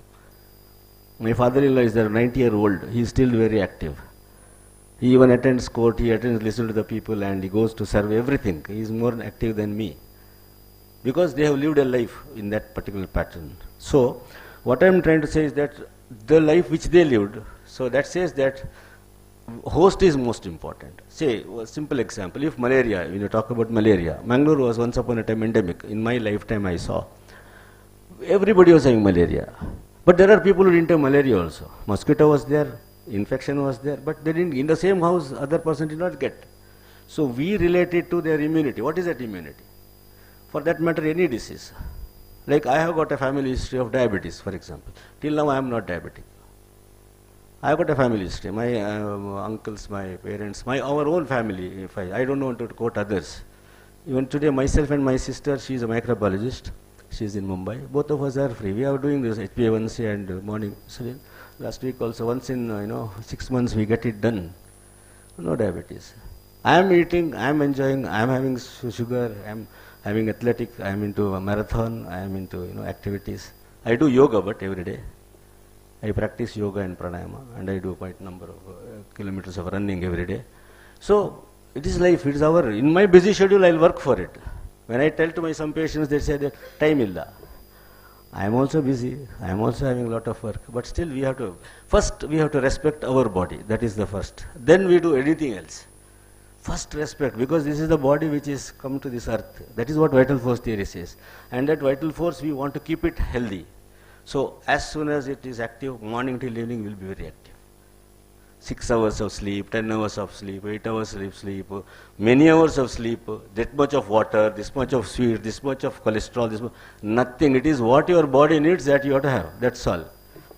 If somebody asks me what is the diet for which I should follow, I say you follow what you are following. Well, alcoholic bad. There are people without taking alcohol got cancers. There are people without smoking, they got cancers. Now that doesn't mean, I am not supporting that, I am just telling you, is the factor is our own. So theory of chronic disease, what it says is that Hahnemann identified miasms, means there is some flaw within our body which creates a disease. It might be hereditary factors by means of which there are some weaknesses which are there, we call it as miasm, psora, psychosis, syphilis. Maybe we are correlating with the kapha, pitta, vata of Ayurveda concept. But that is one which keeps us, so as a homeopath, I will be looking out for, in this particular individual, what is the miasm active. I will identify the active, and then all diseases, any disease can come up in that. It need not be the disease of the father or the mother. Anything can come up with that miasm. So I want to tackle that miasm. As a physician, I will be giving the anti-miasmatic, depending on the chronic disease, I give that medicine and try to see that patient is comfortable. I'm sure you have got doubts like how this cancer comes, how this joint comes. I have got my own doubts when a child which was born, 10 days, within 10 days, or even sometimes few hours after it dies. Or sometimes they got cardiac. We scientifically explain many things, but there is no explanation for certain things. So why a child should get, because it has not been exposed to anything in this world, but child gets into a problem and child goes up through this world. I am not philosophizing. Science also has got limitations. Philosophy can explain sometimes, but we have to accept it. So the theory of chronic disease goes with that matter, that every human being, like probably I am in the psoric phase. Why I am psoric phase? I don't have major issues. I am very comfortable. My mind is, everything is, mind thinking also comes. Sattvic, whatever you call it as Sattvic, Rajasic and Tamasic, thinking process. We have seen, people having a very nice, very good thinking process. In spite of it, they are positive. Any difficulty comes, they are active. They want to, face it and they want to come out of it. There are some people with little problem also, they go to the problem and they think other way around to curb or create. It's a corruptive mind or whatever we call it. So it's called syphilitic. Destructive mind, a constructive mind, enjoying mind. This is psora, psychosyphilis. And then all other physical complaints, endomorphic, you have got mesomorphic and ectomorphic. That also is there in the, the line of more modern scientific methodology. So theory of chronic diseases. Now this I said the same thing, I have given explanations, just running through. Like Q is like, based on the proving of symptoms. Sorry.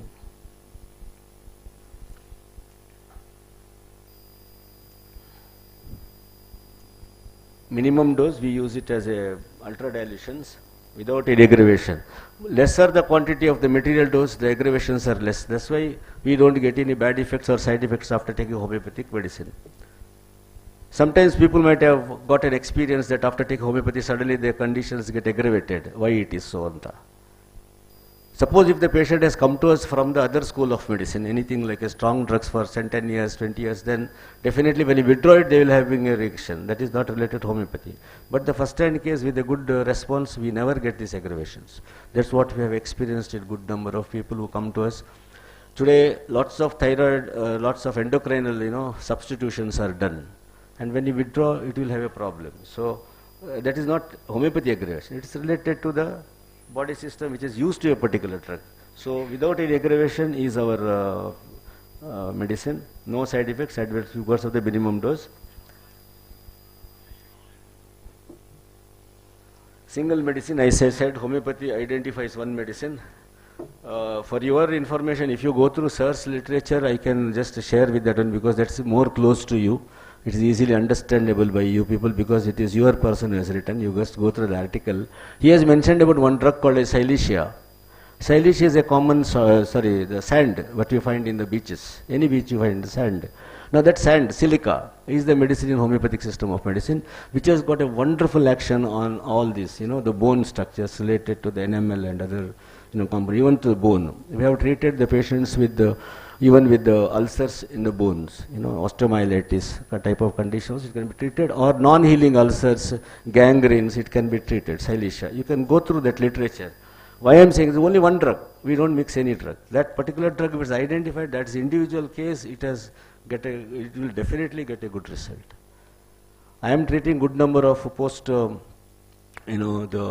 surgical cases of cancer where we get all these with this, drugs like Silesia, which has got a very good impact, and patients are fine. They are doing very good.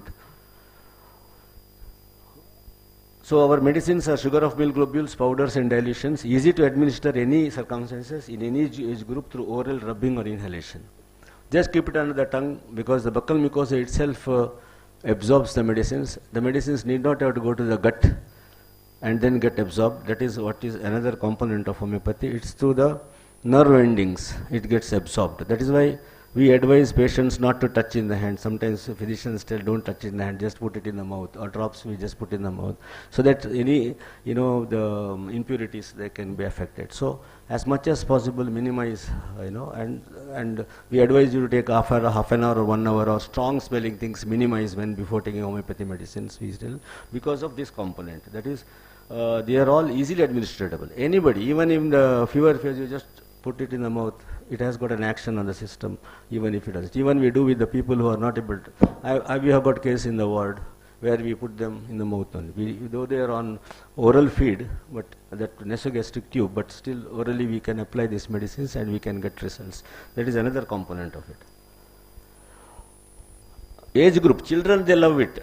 Any child which is not ready to take any other medicine, you bring to homeopathy, they will enjoy that. They will want you to take them to the homeopathic physician. That is how. I am not marketing, I am just telling you, because they enjoy that part of it. Doctor, but we have got minimum investigations. We don't believe in, going for. But today, because of science and because wanting an explanation, we are going for investigations. But otherwise, symptomatically, we can treat the conditions. Vital force theory, spiritual concept with body and mind, coordination. So this is what I was telling you people. If we are able to respect that component, then definitely it will give a better result. It's a big talk, because I don't want to, because the literature, we have got a lot of discussions on this. Our students, we are training them in this methodology. That's why most of the times when we come, we have a wider perspective of life. We want to be looking at life in a different way. That's why most of the homeopathy physicians are, more compact regarding the mind and body concepts. So the health, disease, cure concept through dynamic affect. This vital force theory speaks about health, maintaining health, not treating disease. First thing is to maintain health.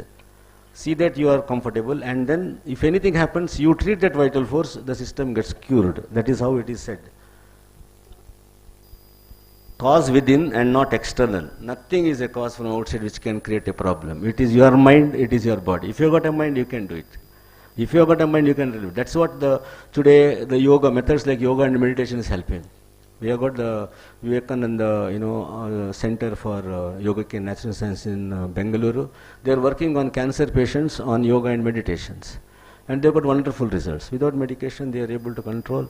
Even the Western world, the universities are working on this mind control, how it can, keep the disease away. So cause is within and not the external cause. So drug dynamization, I said, latent power of a substance within it is stimulated through that process of trituration succussion, and we are adding it to sugar of milk and alcohol. Sugar of milk and alcohol is a vehicle of medium of transmission and preservation.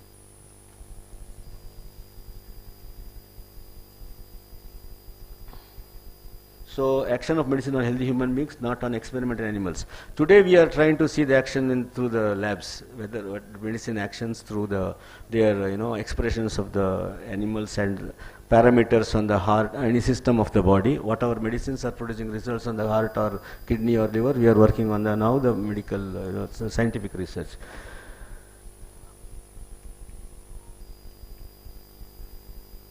So these documents are available on Materia Medica.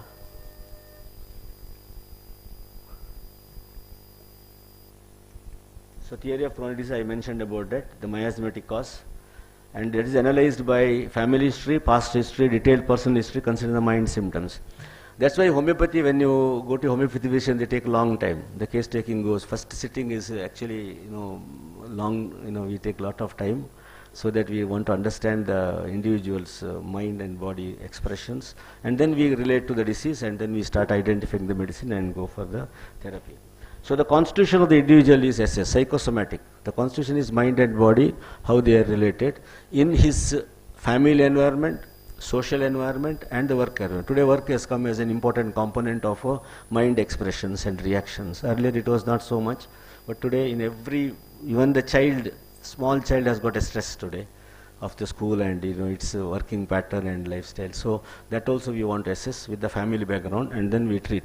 Just like what the counselors do or the psychologists do, that is the same work we also try to work with them. It is not that new, it is old.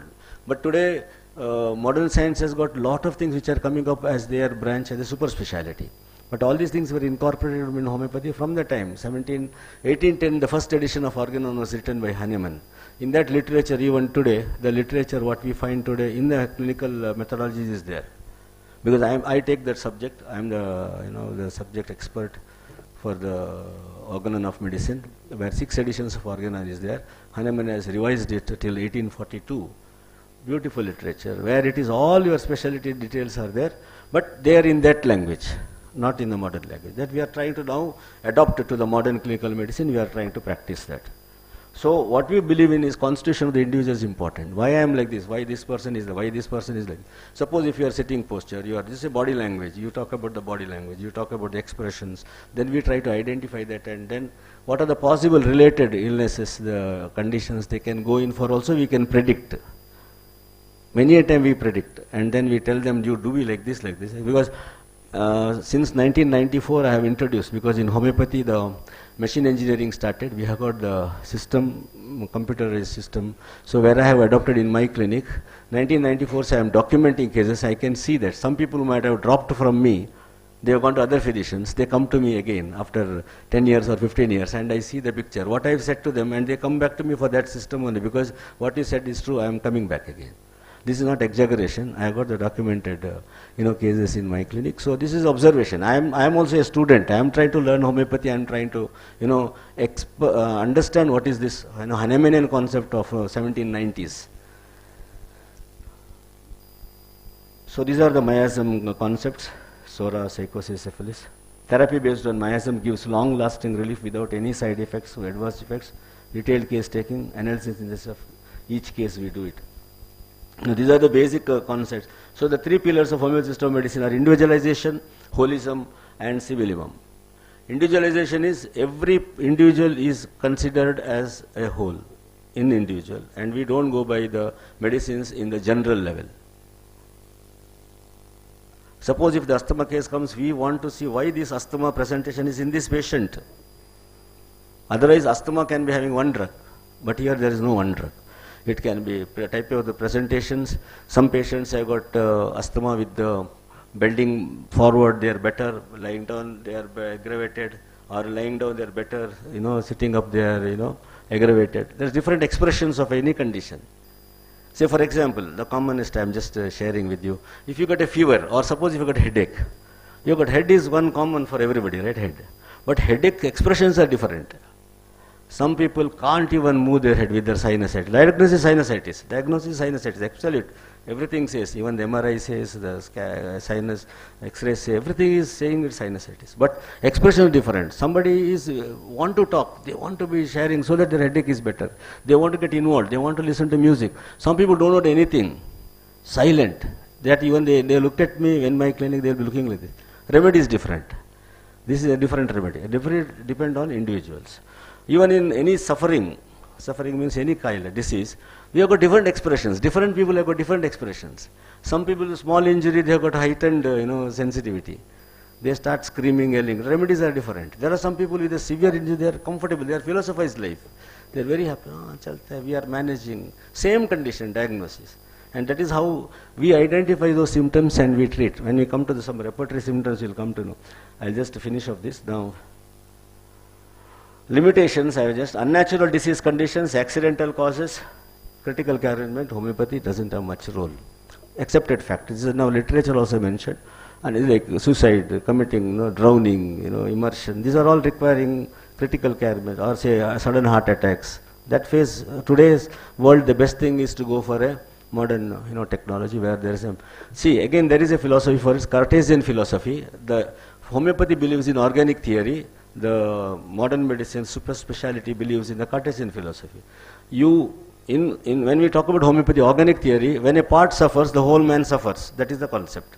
When a part suffers, like if you get a headache, whole body and mind gets affected. You are, as a person, you are not comfortable. And we have to treat the person, then the headache goes. That is how we think. But suppose the other side, you treat the headache, person becomes all right. Suppose if, that's why I said today the optos, and even you people, today the super speciality in the dental field, it's amazing because you can implant, you can create something new, you can do many more things, you can beautify it, you can cosmetic. I have seen surgeries, Sripati Rao sir, Sadardi was showing me the surgeries. The face which was disfigured, it can be made. This is something godly action it is. This is not coming under the common, our line of management. Ours is organic theory. But Cartesian philosophy, you change, you are creating new, something new. Cataract surgeries, okay, this, or organ transplants. These are all called as substitute, and human become all right. That is another philosophy in which work. We work with the, so I am just concluding this, the Inandhaki slide. For your today's lecture, this is homeopathy. I don't know whether you are getting into the idea of homeopathy. It may look little absurd, but this is how homeopathy goes. Lot of work is required in the homeopathic field of medicine. And any case which we treat, as I said, we have to follow these guidelines. We have to go with this, and we have got the literatures on which, guidelines on which we work. This is not time changing. It is not that today I tell something, they have to follow. It is told by our master, that only we follow. Our adaptation is different. We adapt to situations and we try to give explanation. I am working on IG component, I am working on thyroid component, I am working, these are all the parameters. I am working on CA markers. I have got the work which is done on this, so we work on. I don't know, this very, yeah, here which I want to highlight is,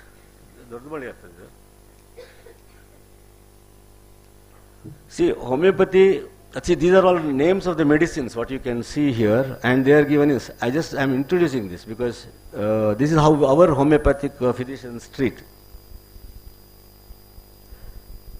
Now, toothache, for example. Teeth, there is a literature which says these are the remedies which can be given, not only one medicine. Why? There are different patterns. Pain, teeth, general remedies. See, teeth pain with the canines, only if there is a canine related problem, there is a few drugs which are coming up.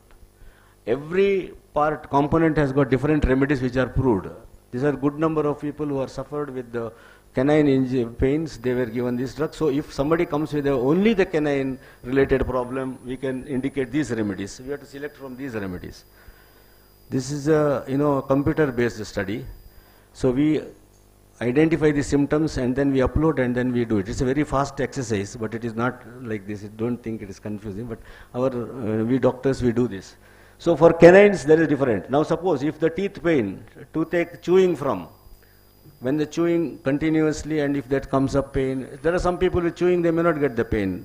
Don't think I am talking something out of it. There are some people with that movement, they don't have any problem. But there are some people with little movement also, they get a problem. That's why it is chewing from remedies. Next, sir. Teeth pain in children only.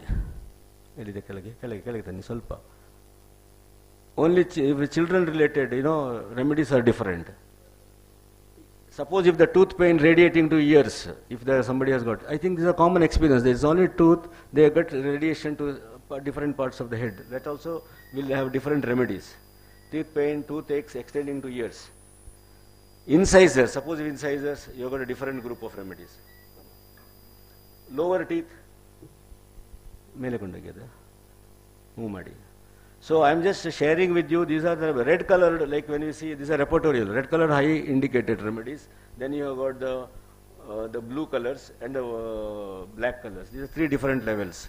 So indication of these drugs are depending on their presentations. If the patient speaks about that, we put them into the list of remedies, we put it to the software, computer, and then we try to get the remedy which is very close to that particular individual's totality of symptoms. That's what I said, individualization. So we try to collect. Not that all drugs we have to give. Any one of the drug will be indicated. Next, molars. Every group of tooth you have got remedies which are indicated. Next, swelling of the cheek with the toothache. I just wanted to show this as a example. So every homeopath who works on oral related conditions, the dental conditions, they have to collect these symptoms along with the tooth pain or along with the pathology of the tooth, whatever is there, different symptoms, different locations, different expressions, and that we put it to the repertorial totality. We collect a remedy which comes very close to that person, and then we administer that remedy, and that gives an instant result also. Not that, see, before all this, there may be one antibiotic, there may be only one few remedies, but we have got different remedies on which we can work and treat. Today, dental science has developed as a super specialty. In the earlier years, we used to have very few, consultant, few conditions, and we used to get good number of cases. There are some people even today who are allergic to, antibiotics. They can't tolerate antibiotics. They can't even tolerate even paracetamol. That type of cases are mostly coming to us. I have got good number of cases who are being referred by the dentists in our area, and they give us these cases because they can't tolerate the drugs. So we treat them with homeopathy. We have got results. Then see different coloration, discoloration. You talk about that plaques and other things. So different things are there. Teeth fistula. Again here it comes staphysagria, fulvuric acid. There are so many remedies. Teeth bruxing, teeth grinding. We say teeth grinding is a psychological phenomena or some related to worm infestations. No, there are different presentations of it. There are so many drugs which we can identify, which can give in the teeth grinding in children or even adults. You might have seen in people who are in sleep, they come and tell us, and we have to identify those symptoms and we have to treat. 1 minute. Sir, bleeding protractedly after tooth extraction. Again, we do get cases where the people, after a tooth extraction, the bleeding doesn't stop. Today, whatever we talk about the drugs which can block, but there are people who come to us with this. After tooth extractions, complications. Sometimes they got some other symptoms coming up of tooth. It can be even, including the headache, eye-related, ear-related problems. I had a case after tooth extraction. Can you anytime believe that a tooth extraction after you go for a blood transfusion? Usually no. But I had case where a blood tooth extraction after the patient went on to have a transfusion. One of the elite, because I'm in the Rotary circle, we got the Rotarian dentist, referred a case, because after that patient developed, after 15-20 days developed a herpes related problem also on the same side. Then the history was dental extraction with the transfusion, the weak constitution. We have got remedies. I put that particular drug, because herpes also they took other allopathic medicines, but did not work. Ayurveda, that thing worked. Then it came to me, and then when I started treating that, we got the cause in which I identified in this case was blood loss due to dental extraction. Unusually a transfusion case. So we have got something called as arnica in our materia medica, where it gives for blood loss, unusual, unexpected, like that. If it is there, the expressions of it in any system of the body works, and that worked very well with that case. So as a homeopath, we look into these different components of expressions of the clinical conditions. Next, sir. Odontalgia. We can just move. Okay. Yeah, so these are the expressions which we want to identify, and then we treat. Even if it is today oral cancers are coming up, even oral cancer related conditions, depending on the symptomatology, we treat the conditions and we try to give. I am not offending anybody. Sometimes patients come to us listening to all these chemo and surgical problems, they come to us. I'm sorry, because I'm not an expert. I'm not, because people are there who can't afford to give so much of financial assistance and then suffering also. They come to us, they are ready to die, because they know that once the diagnosis is done, cancer is a very dangerous condition. Any system, I treat all the types of conditions, and then they know that doctor, and I just tell them, please go, you have to treat, because today's scientific world is like this. Tomorrow I may be blamed for it. I am very polite in my expressions. They say, no, satru paragila nanige saku aa kasta beda antedi. I have seen my other people in their family who had got. So we treat. I have got a considerable good result in the oral cancers also. But wherever there is a requirement, I just refer, because 3 conditions what we believe, as we always motivated also in our campus also when the cancer therapy, oral cancers, the breast cancers, CA cervix can be, if it is detected early, we can treat it. I also believe in that. But when to? Because these usually people don't get it detected. They come to us in a different phase. Now that is also painful. Maybe ignorance. So we are trying to make, I am also trying to motivate whenever, because as I said, when we take the case in detail, we get to know something is there in this patient. So when that type of cases come, I just refer it to a concerned, specialty person at all these 3 levels, and I have followed it up, those cases, breast cancers, CA cervix and this. We have got that good result. So I am not against scientific word. As homeopath, we should not, or any matter, we should not, whatever is best possible, we should do. At the same time, we should follow it up with the, therapies. Wherever it is required, we can treat. And that has been done by, as far as our institutional practice is concerned, we are doing it. And it has been a good success. So this IKS, knowing each other, trying to understand the weaknesses and the strengths of each system, if we can work together, definitely it will be a great boon for the, humankind. And probably people will be benefited. Today economy, again the self-health, again I am telling 12, 13, 14 drugs they are eating. They are eating more than their food. They are eating that, and their expenses on which they are serving. Today we have got insurance. See, even if there is money, if we can afford, but should we take so much of thing to, torture our body? That is my question. I go with this, philosophy. As much as possible, we will minimize. That's why I advise youngsters to avoid Coca-Cola, Pepsi, Sprite. I am sorry, again. I am not, but they are the people, things which can induce so much of sugar into the body. Why can't we minimize that? I am not saying stop it once in a while, but that should not be after biryani when Coca-Cola. No, that will definitely impinge. It will create a problem. Uric acid, small levels, metabolic changes, then you will end up in trouble. Today, when we were initially when we were practicing, there was no diabetic crisis. There was no problem. Today, because I am into Rotary, where I find dialysis machines are not enough. We are trying to develop so many dialysis centers in different parts of even Putturu, we are in Bantwal. We have started now dialysis because there is dearth, there is a problem now, because diabetic nephropathy is coming up more and more now. Where youngsters should have been a little more cautious about their lifestyle, eating and thinking if they can do well. And that is how the Indian system of medicines, Ayush and homeopathy will help and bring better lifestyle. Thank you very much for the patient listening. And accept whatever is good and something is controversy, we can discuss. We can also work on this. Thank you very much. Thank you very much, sir, for an enlightening and informative talk. And as you rightly said, even I thought homeopathy is only those small sugar pills which we used to enjoy as a child. Now the forum is open. Yeah, forum is open for discussion. Any doubts, any questions?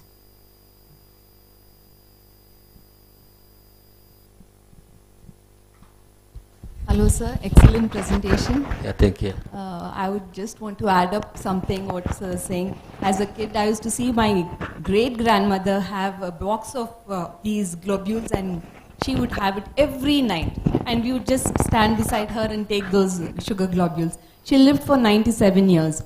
And my grandmother used to prescribe these homeopathy to my great-grandmother. So after that, I studied allopathy. And I was using only my logic mind to understand things, and I'm an oral medicine specialist. So we prescribe only allopathy drugs. But the side effects, what I have seen in my life, in my patients, as Dr. Veena rightly said, it started, getting, I got curious, wanted to know what is it that is not helping the patients in spite of this advancement in science. So, which is when I wanted to study more, try to explore more beyond the science, what we have learned in the medical field. And I went on to study. Luckily, I got a teacher who's also an anesthetist, who quit her anesthesia practice, got into all these Ayurveda and homeopathy, and she taught me flower remedies. For good 2 years, I studied flower remedies. First year I was a good student as an allopathy, but in flower remedies, I just... Bash flowers. Bash flower remedies. Bash flower remedies. So I flunked in the first year in practicals. Theory, I knew everything. Throughout my life, I have never flunked in my life. But back flower remedies, first year, she said, "You are not fit to treat patients. Go." This was just 5 years back. That's when I realized, because I had this in my head. I'm a MDS. I know it all. I can do it all. What is this? Flower remedies, just 38 flower remedies. What is the big thing about flower remedies? Medicine, I have studied so many fat books, 20, 30 books. We have referred so many articles. This is nothing. But homeopathy is much, much beyond all these things.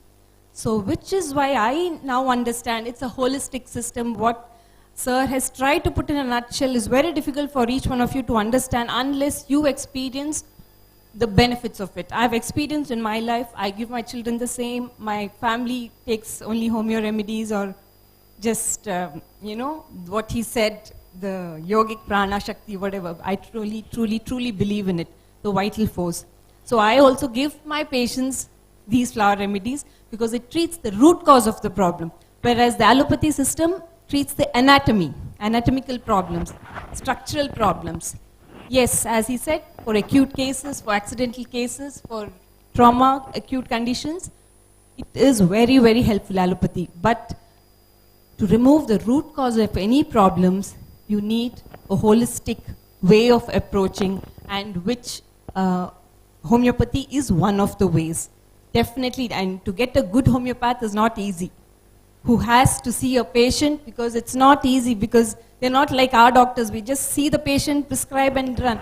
Within 5 minutes, we see so many patients, medical doctor. Homeopaths, they have to study the patient as a whole, and which is very, very difficult to prescribe the right drug for the patient. I've gone through the hardship of understanding and treating, which is why it is not easy, Thank sir, you. what you're doing in your lifetime. Thank you, very much. It's not easy to reach the logic mind. No, now people are accepting.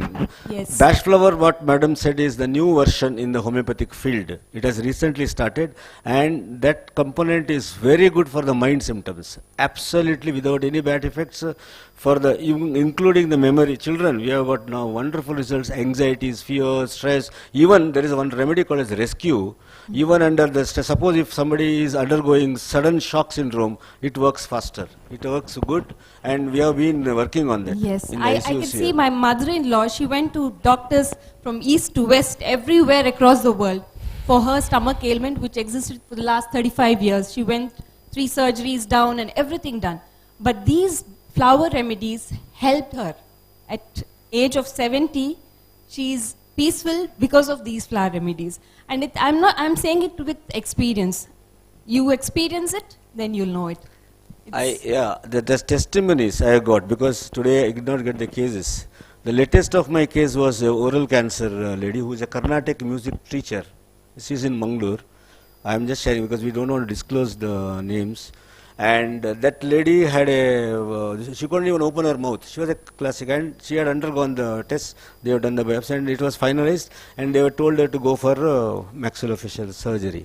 And in fact, I also share this with our Pro Vice Chancellor, because he comes to our Aish campus. I got a great opportunity to meet one of the doyens of maxillofacial surgery.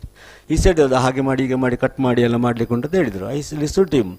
I told a similar thing when I next visited a patient helide, because today, see, if I am taking it, sometimes ಚೋಟಾ ಮೂ ಬಡ ಬಾತ್ ಅಂತ ಹೇಳಿದಾಗ ಹೇಳ್ತಾರಲ್ಲ, ನೀವು ಇಷ್ಟು ದೊಡ್ಡದಾಗಿ ನೀವು ಮಂಗಳೂರಲ್ಲಿ ಇದ್ದುಕೊಂಡು 7 ಯೂನಿವರ್ಸಿಟಿ ಇರುವಾಗ ನೀವು ಆ ಕೇಸ್ ತಗೊಂಡು ನಾಳೆ ಆ ಪೇಷಂಟಿಗೆ ಪ್ರಾಬ್ಲಮ್ ಆದರೆ I will be at fault.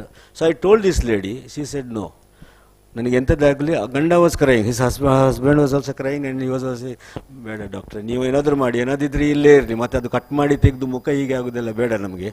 Sorry, I am not, this is expression of the patient, I got the documentation. Then I started medication. Our medicines. Okay, we have got wonderful remedies in.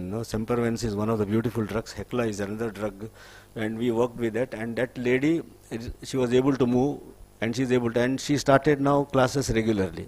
She comes to mind. I have got the clippings today. Actually, I thought I'll put, but then sometimes what happens, it may be seen as something which is not been very documented. So I am documenting the cases, and that lady is now very comfortable. Last week also she had come. For anything she comes to us now. Cold, cough, congestion, gastric or anything, it is with homeopathy, no antibiotics, no other therapies. And her primary remedy for this continues as a constitutional remedy. She has got now, everything is done well, voice is good, she is, because her students are there who are also my patients, who are also in touch with me. They are telling wonder it is. I don't want to tell you it's a magic, it is a science. It has been doing good. So for that they have to submit. I said, no, you have to submit. We listen to so many things. We sometimes we become, persons who are like priests or somebody who listen to the confessions, and then we work on that. See, I am telling you, I am not saying that you should accept every time, but be open to these things. One other time it may be of use. I am of this great opinion that every system, every human being is very important. We'll accept everybody's views. That's what when I work with hemiplegic patients, physiotherapy people, I go to them. I personally go and talk to my physiotherapist, or I go to even the allied subject, because that is very important. First thing is that person needs something from all of us. He has to or she has to have a better life. That is what is our role. So that we are doing. And yeah, madam is, yeah, it is our experience. Frankly speaking, when Dr. Rachana madam asked me for this particular session, in fact, I have stopped going for sessions. Very frankly speaking, this system is not basically, people comment about this particular system, and I had enough of it. Being a physician, I have been treating so many cases where I have documented, I am presenting. Still the people have got the doubts, and they start comments on this. Recently in Kerala, we again heard these things. I said, I am not going to give any explanations. Media calls me, I go for the TV shows, I go for the All India regular speaker on that. Then I feel still people are not understanding. Still people are commenting. People are not able to feel the difference. There may be unscrupulous physicians, but system is not out of any foundation. There may be unscrupulous. That is in every field. Every system there are human beings who are like that. But that doesn't mean their system is bad. Now why should I defend a system like that? I will produce only results. Whoever comes to me as a patient who wants my help, I will help them. But as far as going for the lectures, going for expressions, particular other stream, I usually don't accept. But nowadays, today, Rachana, when we had that interaction in Ayush also, I thought, okay, I'll make an effort. I'll just come and talk to you people. Otherwise, I stopped going for, bigger. Even in our section also, last one, International Palliative Center, I go and I give them, because Yenepoya is a wonderful institution for oncology also. So they accept our views. But there also we have got patchy, evidences and results. There are some of us are not very good in, presentation, and we also make fabricate and then present. That's also not correct. So I advise my students, my people to go for a scientific validation, go for it, and then that's why I stuck to little administration and then doing my job as a clinician. So it's my request that you listen to everybody, and everything has got its own merits, and everything has got many merits. Work on that, but try to get the best out of it and do the best for the society. Thank you.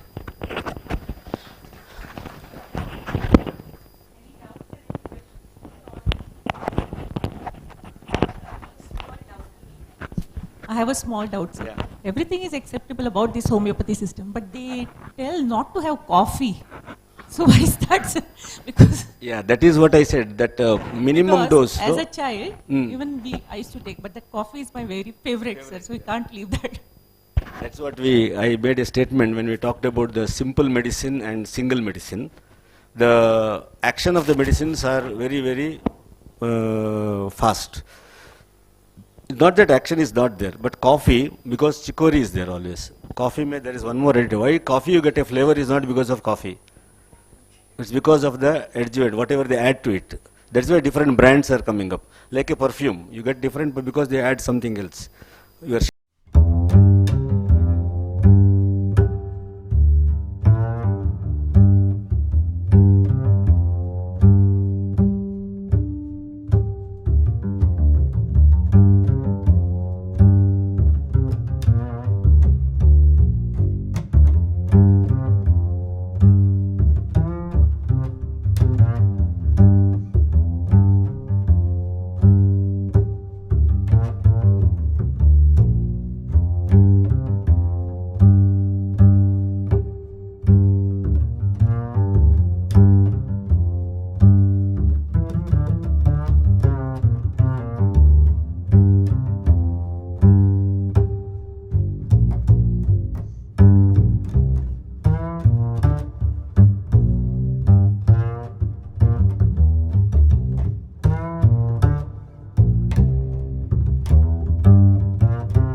antidotal effects. That is why we advise them not to take it. Thank you, sir. So, may I request Dr. Ravikiran Ongole, sir, HOD of KMC Mangalore, to give away a certificate to our speaker.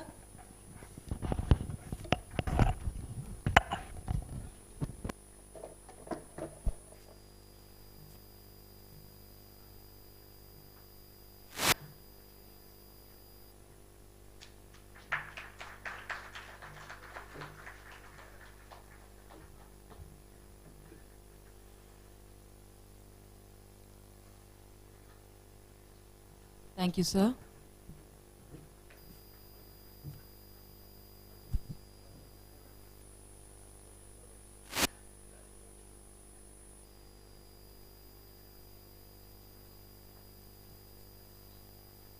We will start with our second session now.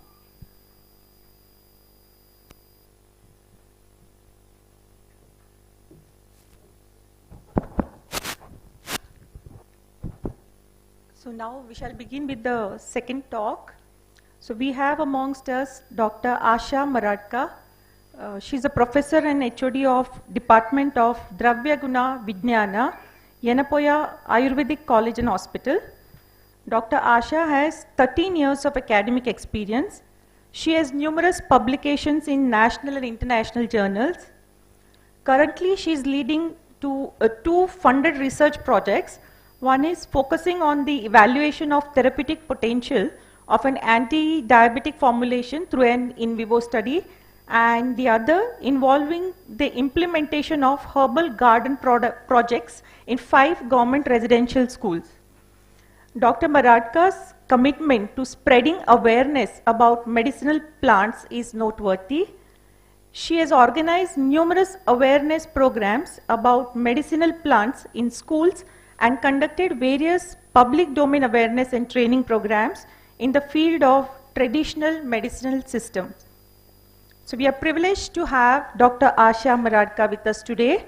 So I'm very confident that her insights and expertise will make this session a very valuable and enlightening learning experience for all of us. I welcome you, Dr. Asha.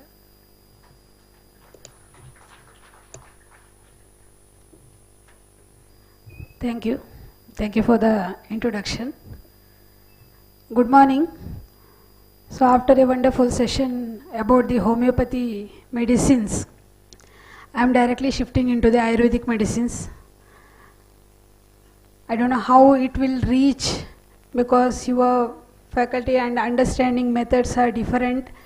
What sir told, yours is logical thinking. What we are using here is the traditional medicine.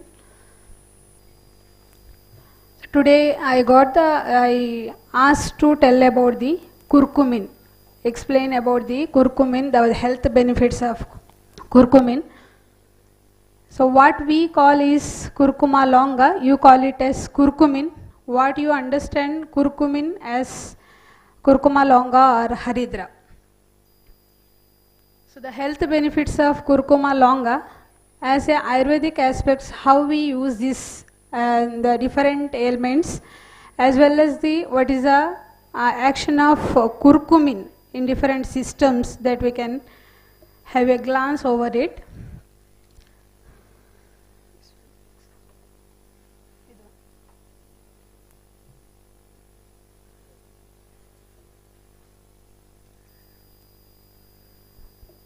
So these are the points we are going to discuss about dental health in Ayurveda. Before entering into the curcumin or curcuma longa, I want to give a brief introduction how we treat the dental conditions and what all the references are told in our science. And curcuma longa, pharmacological activities of curcuma longa, curcumin and curcuma longa in dental health. So dentistry is not a separate science or a branch which is mentioned in Ayurveda. So instead of that, this is included under a department called Shalakya Tantra, in which they treat, the Shalakya Tantra department treats the conditions which are above the shoulder. So head and neck, all the conditions are treated in these conditions. So in this dentistry also, one among that, at oral medicine also comes under this branch. So before we Ayurveda people, we consider that it is swastasya swastya rakshanam maturasya vikara prashamanam. We tell about first is the prevention of the diseases. Later we go for the cure of the diseases. So how to prevent before entering into the disease? So we should know how to maintain our health. So for that, our acharyas mentioned different regimens, daily regimens what we have to follow for whole day, as well as according to the season. Seasonal regimens are also told. There are 6 rutus we consider. So according to that, in which rutu, what are the things we should follow. So that is in that among the daily regimens, it is first one is Dantadavana. Everyone knows early morning starts with the brushing of teeth. So here what we are using these different types of chemicals as a toothpaste, but in olden days they were using this Dantadhavana with the different plant sticks. The fresh stems are collected and they are made into, they are crushed, and the brush like structure has to be made at the tip of that twig, and that is used for the brushing. So how this will help? How the brush will help? In the similar manner, it will help for the cleansing of oral cavity. Along with that, we specified, our acharya specified, not all the taste. We accept there are 6 tastes. So we accept only this katu, kashaya and tikta rasa, that is bitter taste, astringent taste, acrid taste. Drugs which are having these tastes are more preferable for the dantadhavana or teething the, brushing the teeth. So these rasas, why these are explained? Because these tastes are having specific quality to cleanse the oral cavity, and it prevents the plaque formation, and it maintains the salivation, or it maintains the salivary action of the salivary glands. Along with this, added benefits are it increases the taste of the food. It cleanses the oral cavity, by that it increases the taste of the perception. Taste perception also will be improved.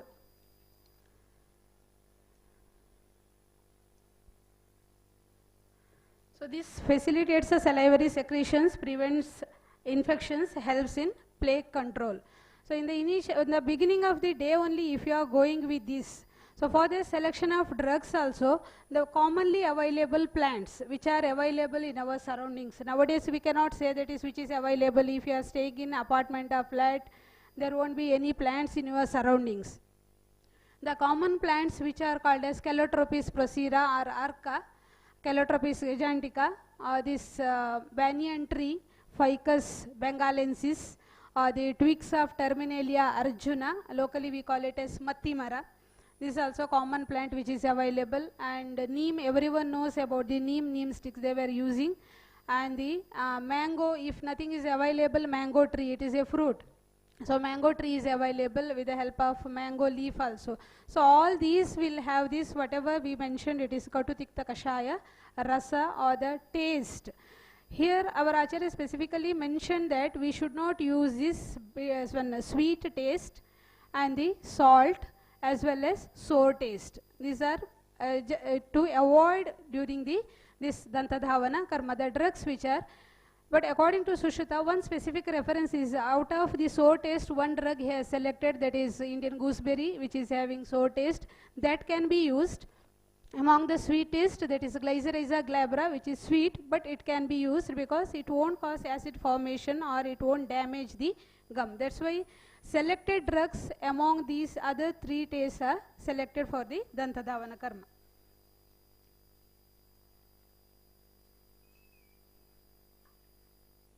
The other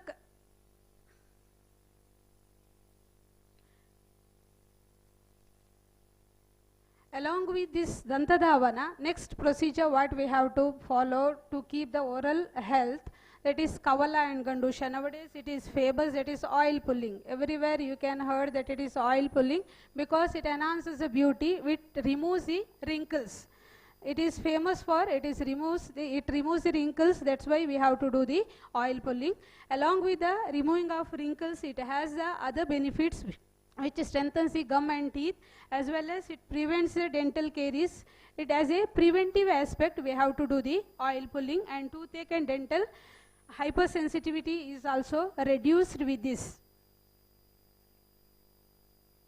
Next one is Kavala. Kavala is also to be practiced in daily as a regimen, that is gargling with the medicated decoctions, either medicated liquids or medicated decoctions. It also helps in the condition as a preventive aspect as well as it is a cure for the condition like bleeding gums, which is called as paridara, and suppurative gingivitis, and adhimamsa, it is impacted tooth. It is beneficial in these cases. So it can be practiced along with Dantadhavana. Immediately we should follow. We are doing all this procedure not following according to the system or according to the medicated drugs are not used in these conditions.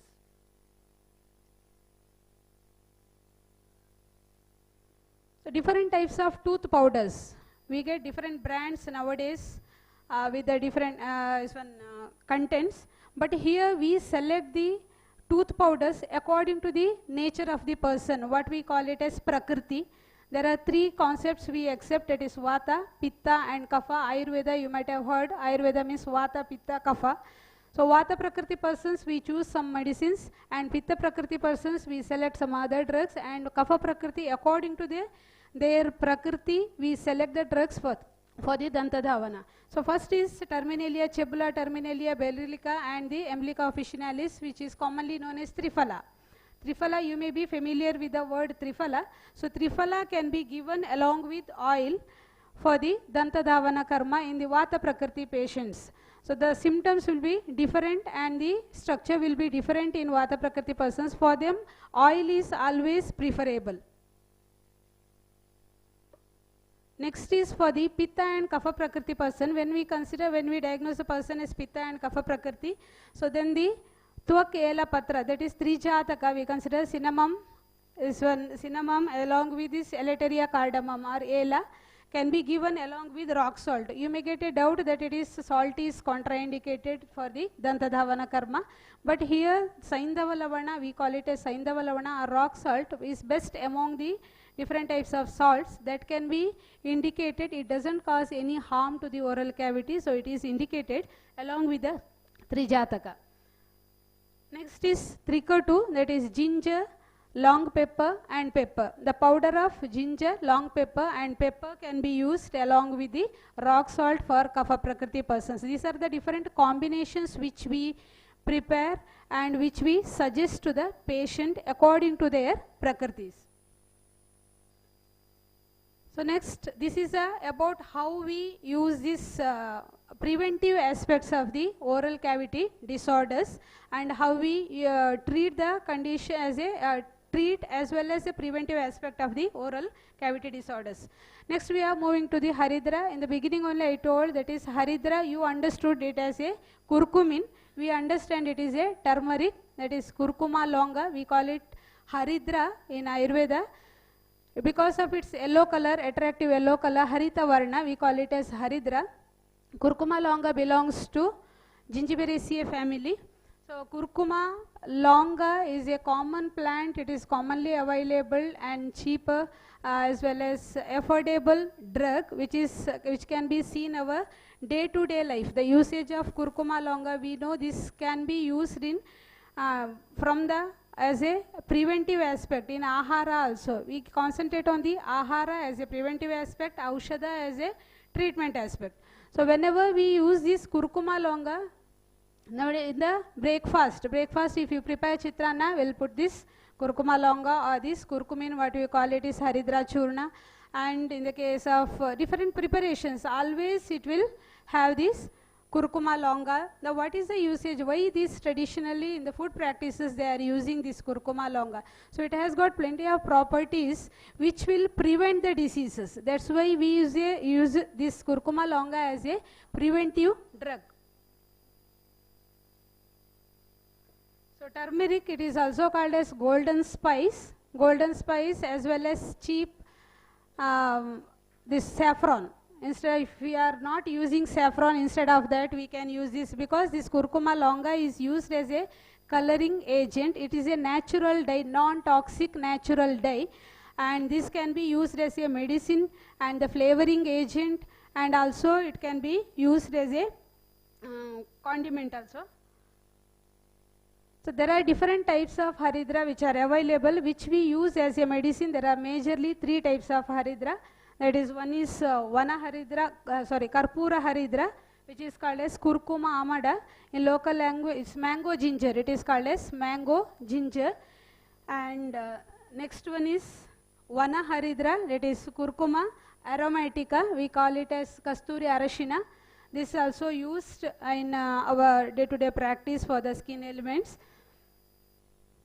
Third one is Daru Haridra, Berberis aristata, which is commonly available in North India, not in the South India. Instead of that, we are using another species that is which is available in South. But Daru Haridra also it is proved, and one of our colleagues is doing work on that. It is in the diseases of oral cavity. She'll explain further. Next, how to prepare the turmeric powder. We know that is turmeric powder is available in the market, whether it is genuine or not, but we get the powder. How to prepare this powder? So first we have to collect the curcuma longa rhizomes. That is, when the 9 to 10 months, we have to harvest the rhizomes in 9 to 10 months. When the leaves becomes yellow color or brown color, we have to collect with a blunt knife without damaging any rhizomes. Then the fibrous roots are removed, it is cleaned, then it is treated or cooked with the water. That is, it is boiled up to 5 to 7 hours. It is cooked for 5 to 7 hours. This will help for the gelatinization of starch which is present in that rhizome, as well as it distributes the curcumin equally throughout this rhizome. So that's why we are going to treat this with the hot water. And next it is taken out and dried for 15 to 20 days. It is completely dried. Then the powder is prepared and it can be used as a medicine. So these are the processes which we do for the preparation of curcuma longa powder. So Ayurveda, we consider there are different properties. We study this based on the Rasa Panchaka. We say there is a qualities of drugs, Rasa Panchaka, Rasa, Guna, Virya, Vipaka and Karma. So here taste is, it is having bitter taste. When we taste it, first we feel bitter taste. Along with that acrid taste, we call it as Katu Rasa. Next properties, it is light and dry. Dry because when we apply the curcuma longa, we can feel that it dries up the area. And lightness, it indicates that when it is taken internally, it is easily digestible. It is easily digestible. So light and dry. And potency, it is Ushna. So it is hot in potency. So whatever the this kaphaja vikaras, we consider it is kaphaja vikaras or mucus secretions. To reduce the secretions, to reduce the fat, we can indicate this curcuma longa. The actions, it is already whatever the research works we are carrying out with this curcuma longa or curcumin, it's already explained in our classics 1000 years ago. That is, it is having Varnya action. Varnya is, it is, everyone knows turmeric means it is a beauty product. It is used to enhance the beauty. So it is Varnya, it is to improve the complexion, to enhance the complexion. We can use this Haridra. And we use this Haridra, application of Haridra on the face. In olden days, the ladies were doing this application of Haridra and application of Bindi. The purpose of this is mainly to prevent the infection. It has got very good anti-infectious property and it prevents the infection. That is a symbolic. We apply this Haridra on the face as well as we use it in the form of Bindi. Nowadays, the Bindi which is available, Kumkum, which is available is prepared from the artificial substances, but actual Kumkum which is prepared out of this Haridra. Okay, Haridra, it is added with borax and it can be powdered and it is used in the form of kumkum. So both indicates that we have to prevent the diseases or infectious diseases. So this is Varnya and Twak Doshahara. Twak, it is more, the absorption level is more in the skin. So Twak Dosha, all types of skin elements. If you see different preparations, we have more than 948 formulations which includes this Haridra. So out of 948 formulation, more than 300 formulations are which are mentioned for only for skin diseases. So Tvak Doshahara and Mehahara. Mehahara, we cannot compare it with the diabetes mellitus. It can be considered there's a urinary system, the disorders of urinary system, and change in the turbidity of the urine as well as the frequency of the urine. To prevent that, we can use this. And Rakta Doshahara, blood purifier, it acts as a blood purifier. And Shotahara, it is a very good anti-inflammatory agent. Any type of allergy conditions, any type of pain, we remember first this Haridra, that is, it acts as a anti-inflammatory drug. Indicated in diseases like Pando is in the case of anemia and different types of ulcers, and Prameha, Shota is inflammatory conditions, and any type of tumors. Apache is growth or tumors, and Vishahara, it is antitoxic property. Krimihara, that is antimicrobial property. Pinasa, anti-allergic drug. Aruchi, in the digestive disorders, it is indigestion or tastelessness. And Kandu, in the case of itching, we can indicate this Curcuma longa. So active principles of Curcuma longa, majorly I have considered so many active principles are there, but majorly we are concentrating on the curcumin. So 2 to 5% of curcumin is present in Curcuma longa, and there are 3 types of curcumin: curcumin 1, curcumin 2 and curcumin 3. So as you know, curcumin, there are many studies are going on this curcumin, but all are failing in the case of this absorption or the bioavailability of curcumin. So this curcumin is very, not absorbed completely. It is very poor in absorption. There's a poor bioavailability is there for curcumin. Whenever we take the curcumin, 40 to 80% of curcumin goes as it is without absorbing in the body. So it is very less amount of curcumin is absorbed in the intestine. So when I searched the references about the where we use this curcumin in the dental disorders, I got 2-3 articles which are referring, but finally they have not concluded that is clinically it is successful. Okay, so this why? Because curcumin is very, that's why our acharyas have notion, when we see our references, very less references are available where we use Haridra in the oral cavity disorders. I told 940, more than 940 formulations which we include this Haridra, but among them 10 to 15 formulations are only told for oral diseases, which includes Haridra. And as an individual drug, this Haridra or Curcuma longa is not used. One is maybe because of less absorption. It requires more acidic nature for the complete absorption. So along with it is very sensitive for the pH. When the pH varies, it is also varies its action. When we see the oral cavity, the saliva, we see the pH, it is neutral. So maybe very less absorbed in the oral cavity. Another is whatever treatment we use, our treatment will be not with a single sitting. We ask the patient to use this churna or the powder formed drug for the more than 1 week or 50 days. So what at that time when we apply this churna continuously, the coloring may be there. That is, all are aware of the beauty, isn't it? So they don't want the yellow color teeth. So this is also maybe the reason why our acharyas are not concentrated much on the oral cavity, usage of this Haridra on oral cavity diseases.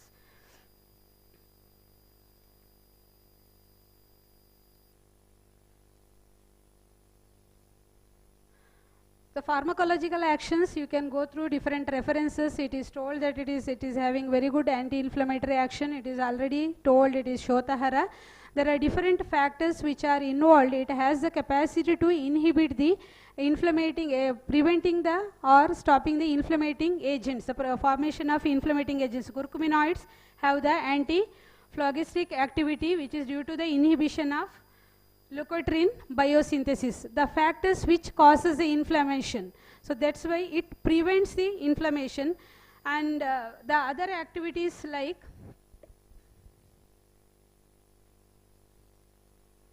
I'm not going much on this pharmacological activities because everyone will get the reference of these pharmacological activities. And hepatoprotective activity also. Hepatoprotective activity, what we consider is, it is a blood purifier. So we think that it is hepatic, or the yakrat is the origin for the rakta. So when hepatic protection is happened, so automatically there will be protection, or the whole body will be healthy. So that's why this is considered as rakta doshahara. So this is proved with the help of hepatoprotective activity of this drug. And antioxidant, we use this drug as a rasayana dravya. Rasayana means which prevents, which helps the body to keep it healthy, and which prevents many diseases. So many rasayana therapies which we follow. Among them, this curcumin or curcuma longa is also used as a rasayana dravya or antioxidant drug, and we consider this is best antioxidant or best rasayana dravya in the case of skin diseases, so which will have more effect on the skin diseases. So other actions like anti-asthmatic, anti-carcinogenic, so many research works and now are carried out on this anti-carcinogenic effect. It's anti-diabetic and anti-protozoal, anti-platelet. If you list out these activities of this curcumin, there are so many activities we can find. Also protects against the DNA damage in lymphocytes and blood purifier, as well as detoxifier. And daily usage of this curcumin or the curcuma longa in our food, it also has another property of, it is detoxifying property, that it binds with the toxic contents like cadmium or lead, so that which causes the damage to the brain. In our daily life we may be exposing to the lead or cadmium, so when we take it in food, the content curcumin which is there in our body, it may bind with these toxic contents, and it it changes its toxic capacity, or it purifies the effect of, it stops the toxic effect of these cadmium as well as the lead. So by that it will prevent the diseases of brain, means neuroprotective, it acts as a neuroprotective. By that we can prevent the conditions like Alzheimer's disease, and what are the neurogenic disorders we can prevent. That's why we say that it is every food we have to add a pinch of curcuma longa. And next is curcumin. This is also article which is available. Curcumin in systemic and oral health, it has been proved, and it is told that, so this curcumin is used in different forms in the case of gingivitis, and due to its anti-inflammatory property, gingivitis and periodontitis, and dental plaque detection. Because of coloring nature, it can be easily detect that plaque formation in the teeth, and pre-malignant lesions in the oral cavity. So supporting to this, yes, it is having chemoprotective property also, chemoprotective property in not only in the oral, other conditions of oral diseases also it can be used.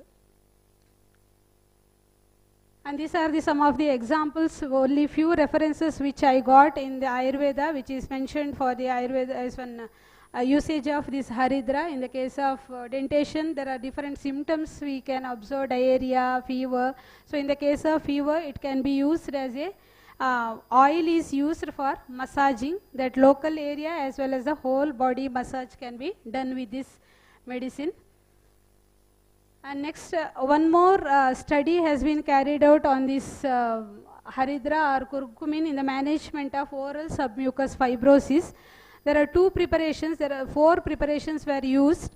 Among them, 2 preparations which is used for rubbing or pratisarana, that includes this haridra, as well as one more preparation which is used as a antioxidant preparation, that is rasayana yoga, that also includes this haridra.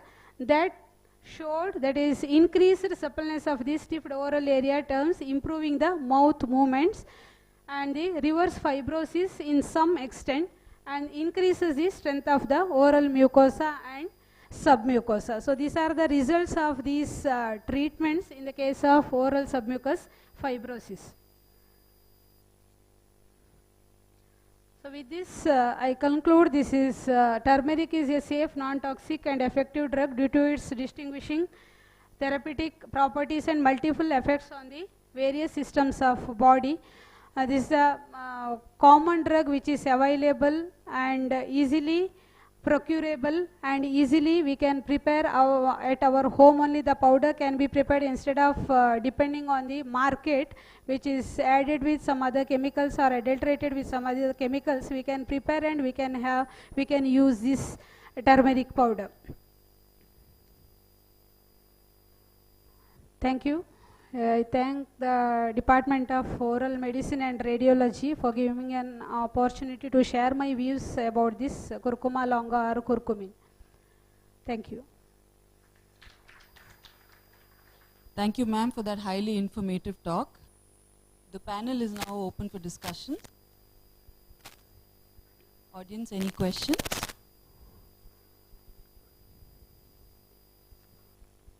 It is not a simple presentation, you can share your views also.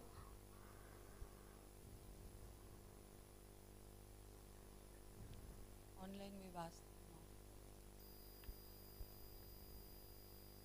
Any questions, audience?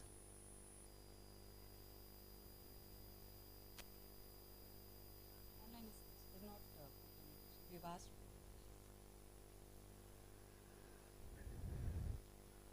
It's my humble request that when we study these drugs, when we take these drugs for this research, so we can do the integrated research. By that we will have more results, more research outputs will be better when compared to individual drugs.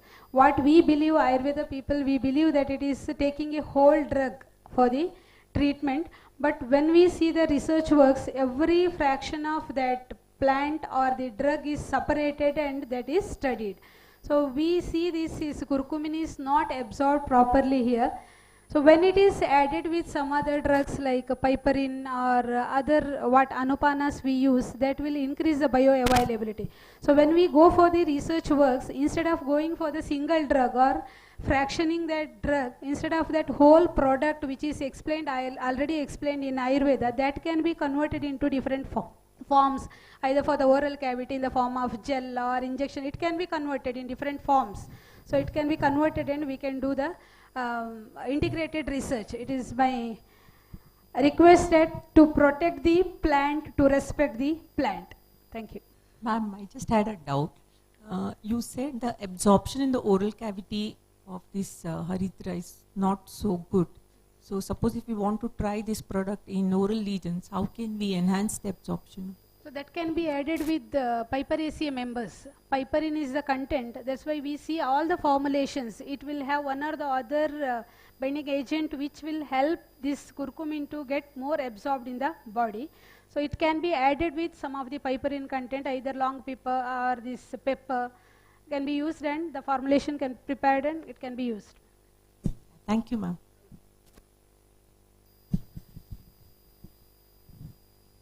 The same thing happened maybe around 10 years back. We wanted to test with aloe vera, and 12 years back. We could not get a formulation. Nowadays, I see aloe vera everywhere. Okay, so that time, then ultimately we went to Kerala, and somebody gave us one bottle of this thing saying that it is aloe vera. So okay, so now maybe then a different kind of formulations are available. Now, because what happens is the turmeric as such in the oral cavity, now you meant to say the absorption in the oral cavity is not happening, or in the intestine? Absorption in the intestine is also very less amount. It is very poor in the intestine. Local application. Oral cavity, it may not be absorbed at all. Yes. Because it doesn't stay there. It is always done formulation with the drugs which enhances its bioavailability. Okay. Similarly, maybe with the aloe vera also. Yes, sir. No, because now, see, now if I am using it as a beauty product, it is a local application on the skin, because it is retains there. Yes. In the oral cavity, it may not retain there. Even if it retains, does it get absorbed through the skin? This turmeric is not absorbed. It is not favorable condition. Oral cavity is not a favorable condition. That's why we have so many preparations which are applied externally for skin diseases. So maximum preparations which we get in Ayurveda is from the out of this turmeric is for the skin diseases. Skin disease. Because skin can absorb, and here the bioavailability is more. I think ma'am said the pH of the saliva might affect the absorption of turmeric. Thank you. Ma'am, on a lighter note, I have one more question. I think turmeric now, thanks to the Indian knowledge system and all of y'all, word has spread even to the West. Such that Starbucks, one of the leading coffee brands, is marketing turmeric latte in their restaurants and cafes. What do you think about that? Caffeine mixed with turmeric. As per my knowledge, it may not have that much effect. But turmeric decoctions are available, which tea can be prepared. Ginger tea added with turmeric. That can be practiced, but this for show or something else they can be. Yes, ma'am. Thank you, ma'am. Thank you so much. As a token of our appreciation, I kindly request Dr. Prashant Shenoy, sir, to give a memento to Dr. Asha Maratka.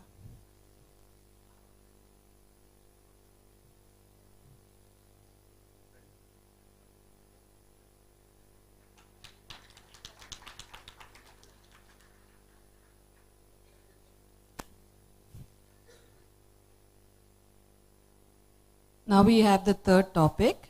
I now request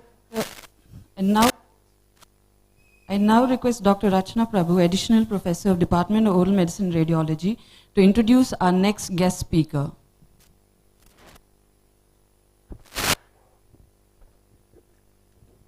It's my privilege to introduce Dr. Akshata Bhatt. She is an Associate Professor in the Department of Shalakya Tantra at Yenepoya Ayurvedic Medical College. Dr. Akshata is a graduate from SDM College of Ayurveda, Udupi, and holds an MS degree from the Government Ayurvedic Medical College, Bangalore. Currently, she is pursuing her PhD at Yenepoya, deemed to be university. With 9 years of teaching experience, Dr. Akshata has actively participated in various national and international seminars and conferences, sharing her knowledge and expertise. Dr. Akshata has presented and delivered guest talks at national and international Ayurveda seminars and webinars. She was recognized for her paper presentations at Government Ayurveda Medical College in 2017 and received an award from Yenepoya Research Center in 2022. She was also honored with the Teacher of the Year Award in 2022 by Yenepoya, deemed to be university. Dr. Akshata has several publications in national and international index journals. Currently, she is engaged in a research project funded by Yenepoya University, investigating the antibacterial activity of Ayurvedic compounds on periodontal pathogens. So this research topic aligns perfectly with the theme of today's CDE program. So Dr. Akshata Bhatt will shed light on the holistic approach to dental and periodontal disorders as mentioned in Ayurvedic classics. So we eagerly welcome Dr. Akshata.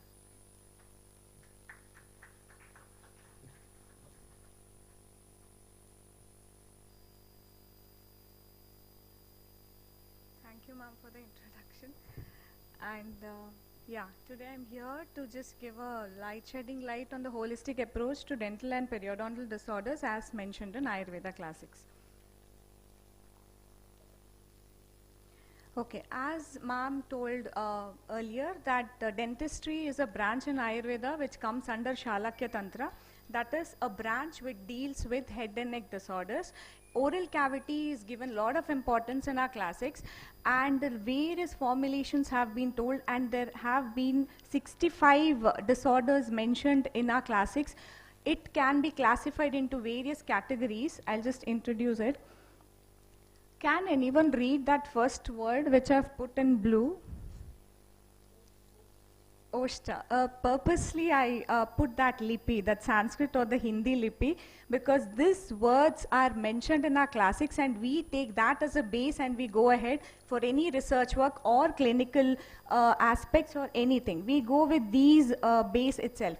In ours, that's what, 8 disorders have been told on lip disorders, periodontal 15, dental 8 to 10, and tongue it's 5, palate 9, throat disorders are 17 to 18, and the Sarvasara, that is whole oral buccal mucosal disorders wherein even malignancy comes, 5 to 8 disorders have been mentioned. So we take the base from these. These are the treatises of ours. Sushruta Samhita and Ashtanga Hridaya all are written in Sanskrit language. We have to translate it, understand it, and then we have to take a topic for research. That's why we don't encourage single drug when there have been told combination of drugs. So each drug combats the other drug so that it doesn't actually hamper the single drug. So, but nowadays single drug therapy is in the that's a highlighted thing, but combination is a one which I want to highlight in today's session. So there have been etiological factors told even in our classics. All these food are told as the ones which cause dental and periodontal disorders. So meat substances, the raw, raw radish, milk products, and molasses, the jaggery. Nowadays what they do, sweet, all candies. Instead of that, in those days, they told it in a shorter manner, telling it as molasses, jaggery, or sticky food substances. Milk and curds also are not advisable in oral or dental disorders because they promote plaque formation. And then in Viharaja, that is habitual causative factors, not to sleep in prone position. So we are into research of all these, that why they might have told this reason. Why a person shouldn't sleep in a prone position and why he is more prone to dental or other disorders. And then of course, not brushing the teeth properly. Now the last 4 photos, what you're seeing is, regularly in our classics, they have told you have to take Dhumapana. Dhumapana here is medicated smoke, on and off it has to be taken. Nasal treatment has to be taken. Now there is again a research point. My thesis topic was on gingivitis, wherein nasal treatment was done to cure gingival disorders. One of the treatment was nasal treatment. Through there we used to cure the gingival disorders. So why that? We have a mode of action for that. I'll come to it next. Then emesis treatment. On and off you should make the patient vomit out whatever excess, the dosha what we talk. You need not concentrate on that. And the last one is bloodletting. Bloodletting on and off if you do also, that will help out in preventing the oral disorders. Yeah, I've purposely put that shloka. You can just ignore that shloka. In the shloka form, first is dental hypersensitivity. What can be done in dental hypersensitivity? So in dental hypersensitivity, there are 2 disorders told in our classics, that is Dalana and Dantaharsha. Now Dalana is the one which they tell that Shita Sparsha, the tooth cannot tolerate cold food substances. And in Dantaharsha, they have told the teeth cannot tolerate cold and hot. So here we classify, whenever a student comes to us in selecting a research topic and they tell we are taking only the enamel related or dentin related hypersensitivity, then the line of treatment differs in Ayurveda. For everything it's not the same. And if the pulpal pain starts, that is hot and cold sensitivity tooth is there, then the line of treatment changes. But now what has happened, one drug you get, it's told in dental hypersensitivity, take that for all type of hypersensitivity because it's mentioned in Ayurveda. No, the line of treatment differs. So in this case, I take a reference of Dalana for only enamel or dentin related hypersensitivity. So if anybody comes and asks me, or in our OP basis treatment also, we go with this. There is a drug known as sesame oil with, this is a readily available drug, Mahasneha. You get it readily available in the market. What we ask the patient to do is, 1 glass of warm water, sesame oil is added, and this Mahasneha is added 1 spoon. Ask the patient to gargle regularly until the hypersensitivity comes down. So this is a wonder treatment which we have found even in our OP basis. We do it regularly, but once the pulp is involved, then we honestly refer it to you. So we go for an integrative approach. Then the second wonder drug which I want to introduce here is Dashamula.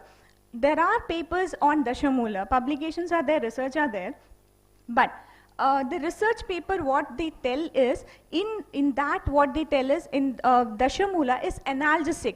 It is proven for its analgesic activity. Now Dashamula consists of 10 root 10 drugs are there, Dashamula. But again, in research, what we do, we take one drug in that and research. When in our classics, they have told 10 in one combination, it means something different. So you have to take the full Dashamula and study. Now here I would suggest as a research topic, you have to go for mouthwash prepared with Dashamula. Okay? Here you have to prepare a decoction and then go for a mouthwash. Because in our classics, they have told decoction form. You cannot change it to a gel form. This is what is happening from the students of dentistry. It is told as decoction, but you go for a gel. Gel, what happens? Retaining time is more in the tooth. That is not intended in Ayurveda because it may show some side effects. So they have told just gargling and spit it. You do a decoction and spit. So in this drug, if you have to do any research, you have to go for mouthwashes. The drug which is combination is Glycyrrhiza glabra, that is Yashti Madhu, and white sesame seeds and milk. All the three individually if you take, papers are published. Anti-inflammatory, analgesic, and again milk is again desensitizing property it has. So it reduces hypersensitivity. Milk alone they have taken for research topic, and milk in itself is an hypersensitivity drug. So when you combine these, again I would go here with mouthwash and gel. You can go for both mouthwash and gel because all these are not that corrosive drugs. You can go for a mouthwash preparation, or you can go for a gel for application, or a toothpaste also. They have told that you can go with a decoction. Since these drugs are very compatible for oral cavity, you can go for gel, or you can even go for a toothpaste. Yeah, and these all come in, again, it's a higher level of research we have to do. The last picture what you're seeing, it's known as Shiro Basti. A cap is tied over the head and oil is poured. A person who's having severe hypersensitivity should undergo this treatment for some time, and he has to retain. That will automatically reduce his dental hypersensitivity. Now, there are work going on that how this will actually act on dentistry. Okay, that work is going on. Yes, the next topic. So this is about dental hypersensitivity, anything related to hypersensitivity. The next is, in our classics, it's told as Krimi Danta. So what do you understand by Krimi Danta? Of course. Dental caries. Krimis. Okay, so dental caries have been explained in our classics in this way. Krimi Danta is a word which is told. And there is a lot of shloka. I don't want to put it. And they've told a very good pathophysiology also for this. And that's more interesting to learn. In that, all that research aspect is done. We'll directly go for the treatment and the research aspect itself. So, again in that Krimi Danta, they've classified into two. A mobile carious tooth and a fixed one. Now, in a chala, that is which is not mobile, what you can do? First, you go for lukewarm gargling. And one more thing here I want to highlight. In our classics, they tell a line of treatment. They do not split. If I put this 1, 2, 3, 4, 5, it is full for that one patient. You have to go like a package. That's what they're trying to tell. Otherwise, it will reoccur. That if you want to prevent completely or cure completely, you have to follow a line of treatment. You just can't select a single therapy and then go with your research. That doesn't hold good here. So, Swedana, that is they tell lukewarm water gargling has to be done, and bloodletting. This is more interesting. When I had a discussion with my perio guide here, Dr. Rajesh KS, he was surprised to know that even the instrument has been named with what bloodletting should be done. They tell Mandalagra Shastra. So what is shown there? Hand scaler, nothing but a hand scaler. Mandalagra Shastra has to be taken and scraped through the gingival margin and bleed. The patient has to be bled, and after that start your treatment. Why?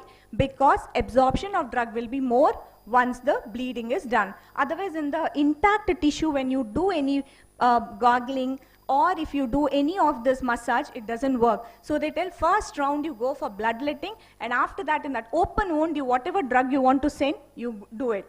So that is, after lukewarm gargling, they go for scaling, sort of cleaning in and around the gums. Then, next one, to immediately stop the pain, they tell cauterization, that is Agni Karma. You have to melt jaggery and beeswax in equal quantity and pour it to the cavity. pour inside the dental cavity, deep dental caries, you have to pour it. So immediate, it acts as an analgesic effect. And for this, in proof to this, it's coming in Kannada, I think. It's okay. In olden days, this tooth was a Neolithic tooth, which was actually ex vivo experiment was done, and they found a beeswax filled in this tooth. Okay, so that means now this will serve into two purposes: analgesic activity. Cautery will be the hot, you just pour it into that. Second one is it acts as a filling material, so that further sensitization won't be there or pain won't be there.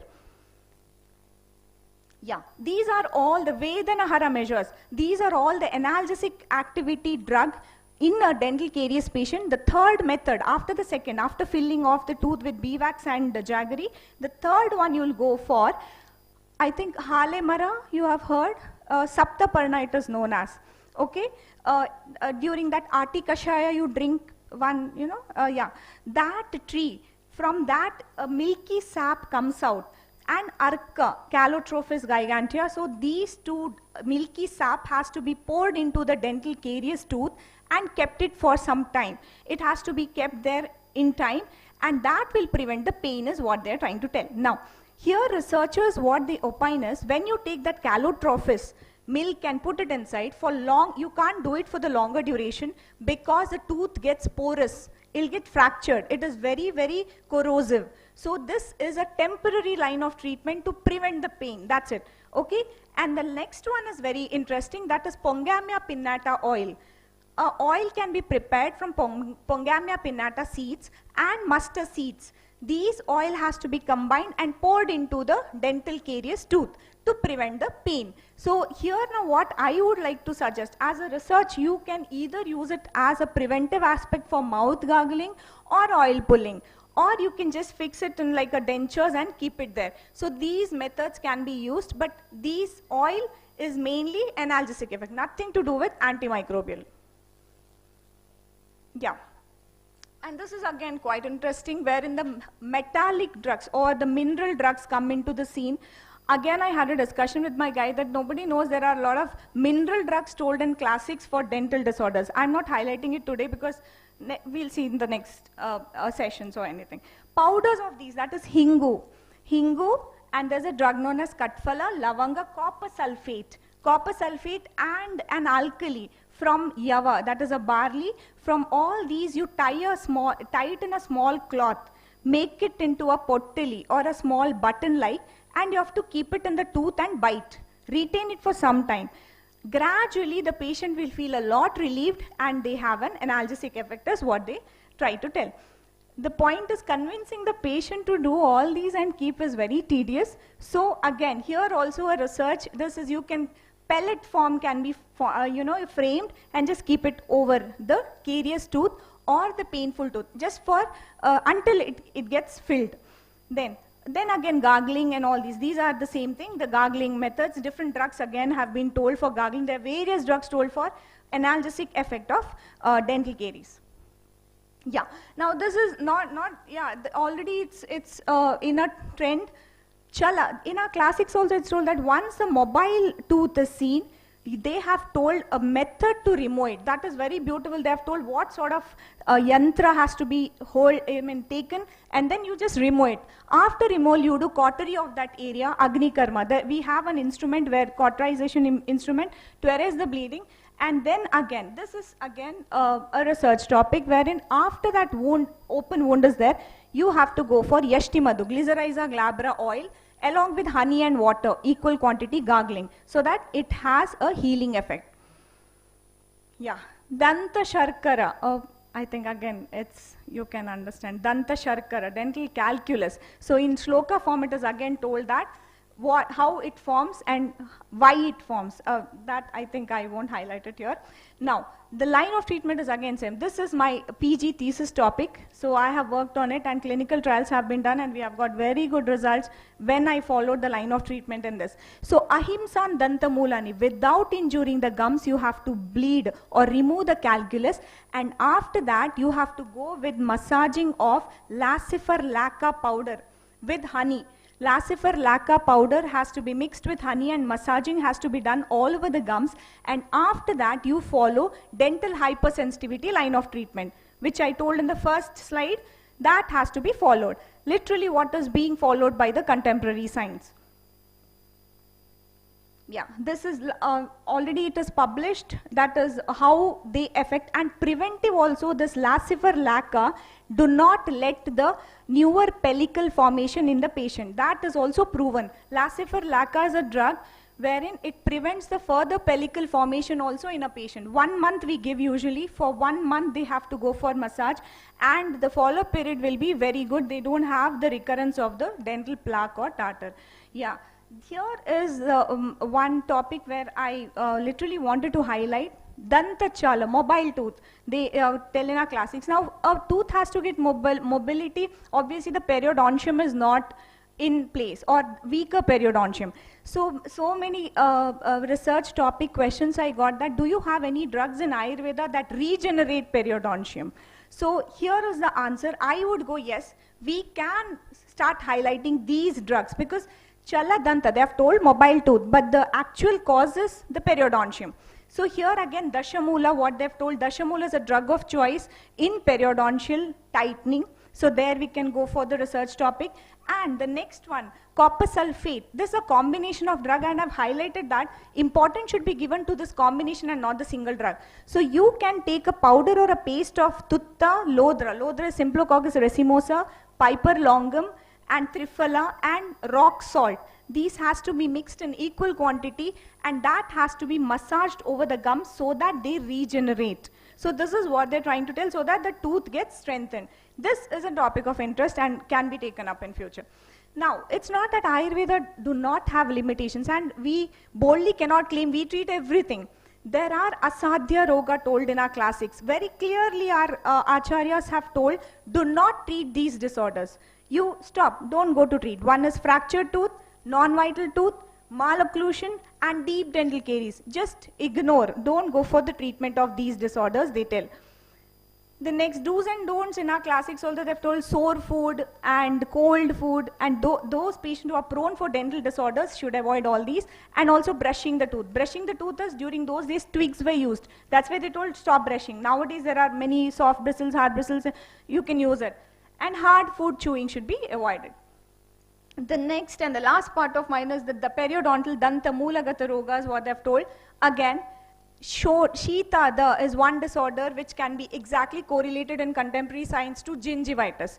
Okay, so in gingivitis also they have told what has to be done is, again, scaling. And this is a combination which I have tried on my patients, and this was my thesis drug. And we have got tremendous results in all the 40 to 50 patients. More than 100 patients we have treated with this combination, and the powder is available in our pharmacy too, in our college, Yenepoya Ayurveda College too, and it's working really well. The combination is dry ginger, Calicarpa microphylla, Triphala, Musta, Cyperus rotundus, and this is my PhD thesis work on Rasanjana. So Berberis aristata extract, it's a wonder drug in periodontal pathogens. So these, when they combine, and these drugs is such a beautiful combination wherein they have told 2 drugs are and the styptic action. They have, and they stop bleeding. 2 are antimicrobial. 2 are anti-inflammatory. So such a wonderful combination has been told in our classics, and that's why I do not want to deviate from the classics and take up single drug. We have to go for a combination of drug here. Next is again the first picture, that is Calicarpa microphylla as a wonder drug. No much research has been undertaken on that, and I would like to suggest the PG students to go for this drug. Calicarpa microphylla, again very good in periodontal pathogens, and again Musta. And here they tell, after that decoction, so first line they tell you to go for scaling, then with those drugs which I told you go for gum massage, then they tell you shouldn't stop there. These 4 drugs has to be taken, and the paste has to be prepared and applied over the gums, and it has to stay there for some time, because absorption matters here. You just can't just gargle and throw it off. So this is very important. That's why I've told research purpose here you can go for a gel preparation and apply it over the gums overnight. All these can be done. Next aspect is danta pupputa. It's a gingival or periodontal abscess. What the classics is pupputa is what abscess. So they're trying to tell it in this way. And again, when I concentrate, now this is another set of drugs they're telling. If you go in detail about the microorganisms or the pathogens of dental abscess or periodontal abscess, most of them are anaerobes. So for that, these drugs would have acted. So if anybody comes to me for a research topic, I would give for any anaerobic bacteria, I would have given these combination of drug to be taken in their further study. That is first one, they all obviously tell you do incision of that. After incision, you have to go for vigorous rubbing of that area with these powders. That is pancha lavana. 5 types of salt combination has been told in Ayurveda. Along with, you have to mix it with honey and an alkali is there. These 6 drugs has to be mixed together and vigorous massage has to be done over the area of abscess, and thereafter nasal treatment has to be done. So this is what they're trying to tell in this shloka. Next one is periodontitis. So this is that periodontitis, danta veshta, what they're trying to tell, periodontitis. And here what they tell, same, after rakta moksha, that is scaling or you have to bleed the patient.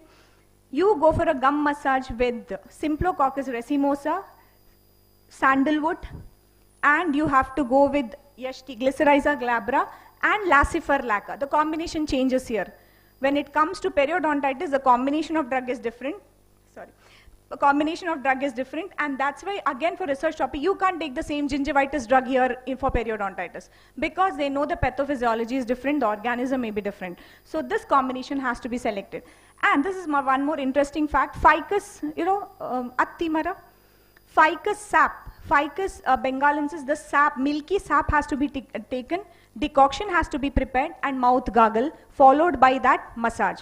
After the gum massage, this has to be followed. That will prevent completely. It's like a package of treatment. It's like a package. When, suppose in a research topic, what you have to do, you have to convince the patient for scaling, then give a powder kit, a powder and a mouthwash, and send the patient. So this would be a full package or a line of treatment told in our classics. Yeah, again, in this periodontitis patient, bacula, renje, I think in Kannada, renje mara, what we call. So that twig has to be chewed by the patient oftenly who is prone for periodontitis. Now, you can't tell the patient to chew it regularly. What you can do, prepare something out of it. Prepare either gel so that it will retain in the tooth for some time, put it in a denture, or you prepare powder and ask the patient to apply day and night in that area, and you can test the results, or directly on the pathogens only you can test.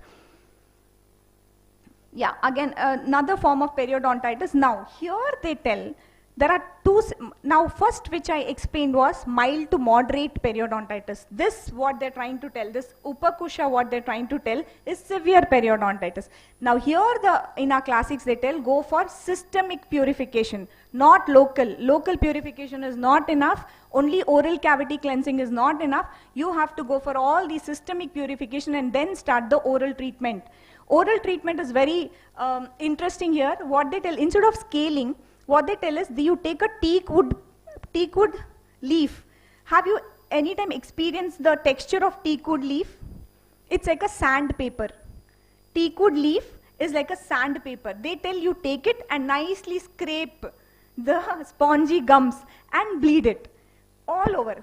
Full oral cavity, you have to scrape it, and then you apply whatever medicines. Gum massage, you have to go with rock salt and tricatu. Tricatu is again piper, longum, nigrum, and the pepper. So all these 3 drugs, here it is very corrosive drug, and maybe for that bacteria it is essential. So, and with honey, you go on doing massage of this after scraping. That is with the teakwood tree. This is again one more interesting. Now in all other aspects of periodontitis, gingivitis, they have told decoction. But here they are not telling decoction. Instead what they are telling, take this piper longum, and you have to take mustard seeds and ginger. All are very spicy items. You have to just put it in hot water and remove it off. No boiling. This is very important. So here I would suggest not to go for any mouthwash with these drugs. Obviously the patient will not return back. Okay, you have to just go for, give the powder to the patient, ask them to put it in hot water for few minutes. There is a stipulated time. Remove it off, and with that you do mouthwash. Not to go for the prepared mouthwash. You have to tell the patient just mild contents of the drug has to get infused into the hot water, and they have to do gargling. And never go take a research topic on such thing and go for mouthwashes in patients. Yes, and again, periodontal abscess itself, the same thing. And here again they tell the drugs changes, Picrorhiza curua, Sausuria lappa, and Indian heliotrope. So these drugs are taken for periodontal abscess. What I told that time is gingival abscess. For periodontal abscess, you need much more potent antimicrobial agents. Yeah, these are general information. Ma'am has already told what type of toothbrushes you have to select and what toothpaste, especially more than brushes is toothpaste, and we are prone to select toothpaste which are sweet, gel, all these, but in our classics they very clearly tell that you have to choose a in the sense twigs. Toothpaste were not there. You have to go for bitter, astringent, and actually little spicy sort of toothpastes only. Single drug, yeah, this actually I was not interested to put this slide, but in our classics, in a sub-classics, it is told some single drug therapy for dental and periodontal disorders. In that, antihalitosis drugs are clove and cinnamon. Dental caries, again, you can use these Sorelia coryllifolia and Citrus medica. These two has to be mixed in equal quantity, prepare a wick and placed wherever the dental caries is there. So that is what they're trying to tell. Piper longum, again a very good medicine for toothache. And for spongy gums, this is what I was trying to tell. You can go for research work on Calicarpa microphylla. And in mobile tooth, you have to go for Cyprus rotundus. What I want to highlight here is anti-inflammatory. This Musta or Cyprus rotundus is an anti-inflammatory drug, and this may help in regeneration of the gums. That's why in mobile tooth, they have specifically told this drug. Yes, thank you so much.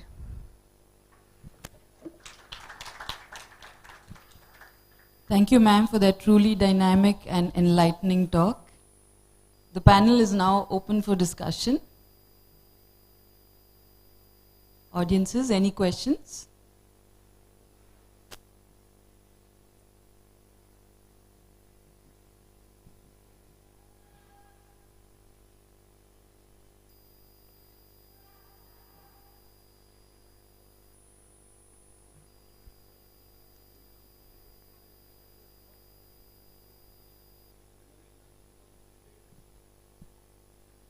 Audiences, any questions? I should presume so.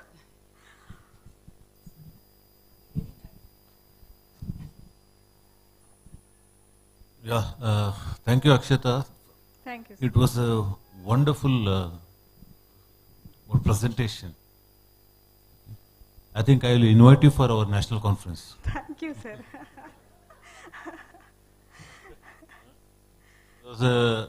Because we are conducting our oral medicine national conference in Mangalore in 2024. Okay, so this was one of the integrated thing. It was in a national level approach. We have talking with the statutory bodies as well as some ministries. So anyway, so it might come true. So because see the particularly research topic as such, when we see nowadays. See, I was telling, like, previously we took one aloe vera, we took some curcumin and we gave it. Nowadays they don't allow us because within us also they say you have to have a co-guide. See, why I am using anything, so this concept of combinations and formulations, so these are all very important. So for us, see, earlier maybe it was there. So I think more and more integrated research will come into this. Okay. So thank you very much. It was a good presentation. Thank you, sir. As a token of our appreciation, I kindly request Dr. Prashant Shonai to give a memento to Dr. Akshata K. Bhatt.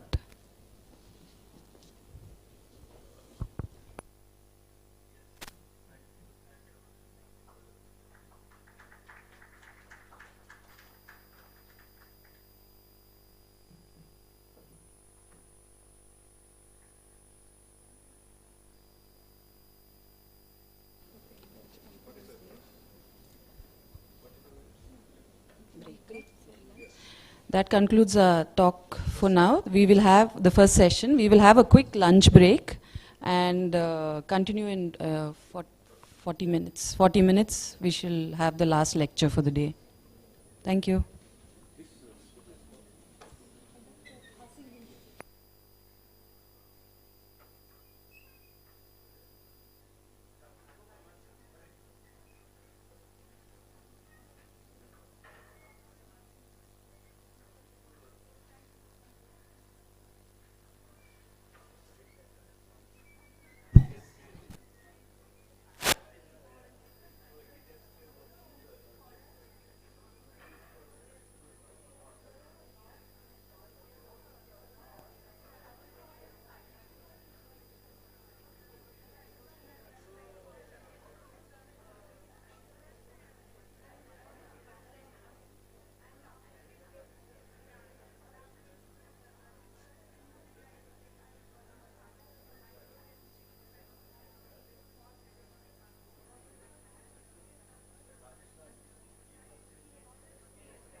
Please be seated. We'll be starting our last session shortly.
Kindly be seated. We'll be starting very soon.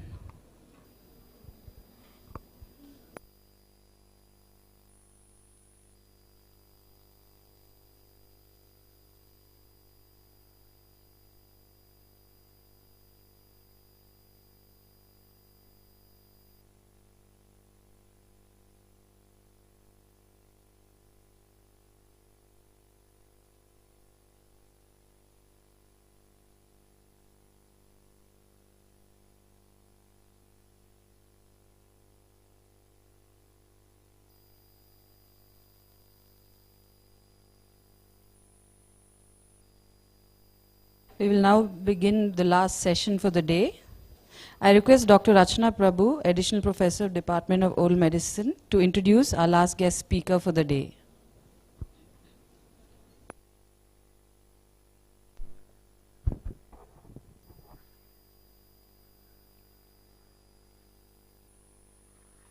So I welcome you all to the last session of today's CDE program. So we have amongst us Mr. Sajjad A.R. Ibrahim. He is currently working as an associate professor in Yenepoya Physiotherapy College. He completed his Bachelor of Physiotherapy from Yenepoya Physiotherapy College in 2009 and further pursued a Master of Physiotherapy in Pediatrics from AJ Institute in 2012. He is also a clinical in charge in Physiotherapy Department in Yenepoya Medical College and Hospital. He is currently pursuing his PhD in Yenepoya deemed to be university. So today, Mr. Sajjad will enlighten us with his expertise on a topic of great significance, that is the most currently used electrotherapeutic modalities in dentistry. So he will deliver a didactic lecture and then provide a demonstration on transcutaneous electrical nerve stimulation, interferential therapy, and ultrasound therapy, which are the essential techniques in the field of physiotherapy. So it's my pleasure to welcome Mr. Sajjad.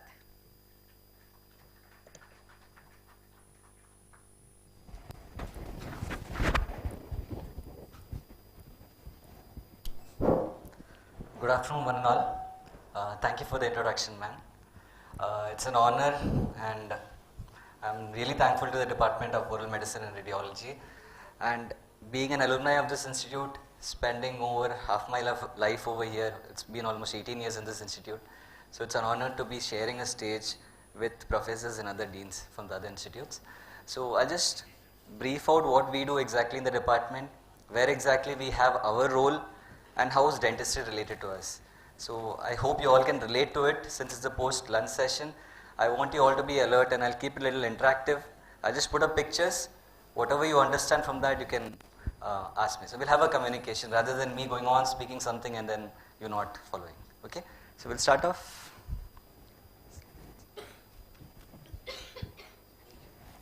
Where is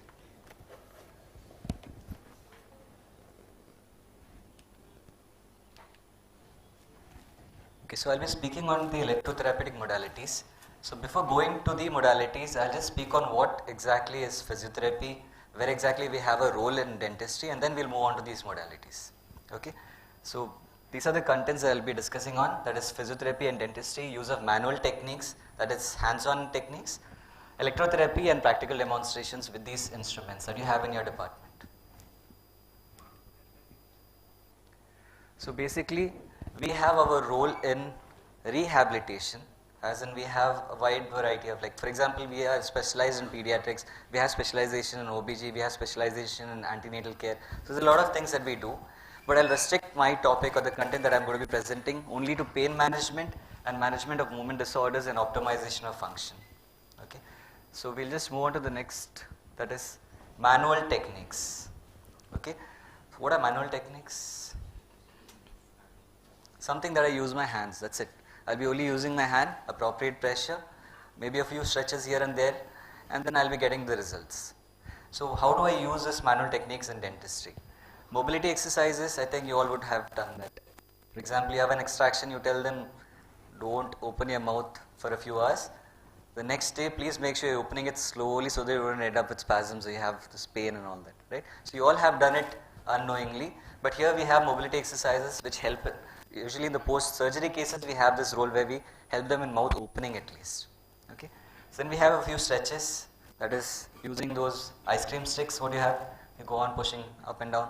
That we have, plus we have myofascial releases and trigger point releases. These are just the basic things that we do in the department so that you all can relate to it.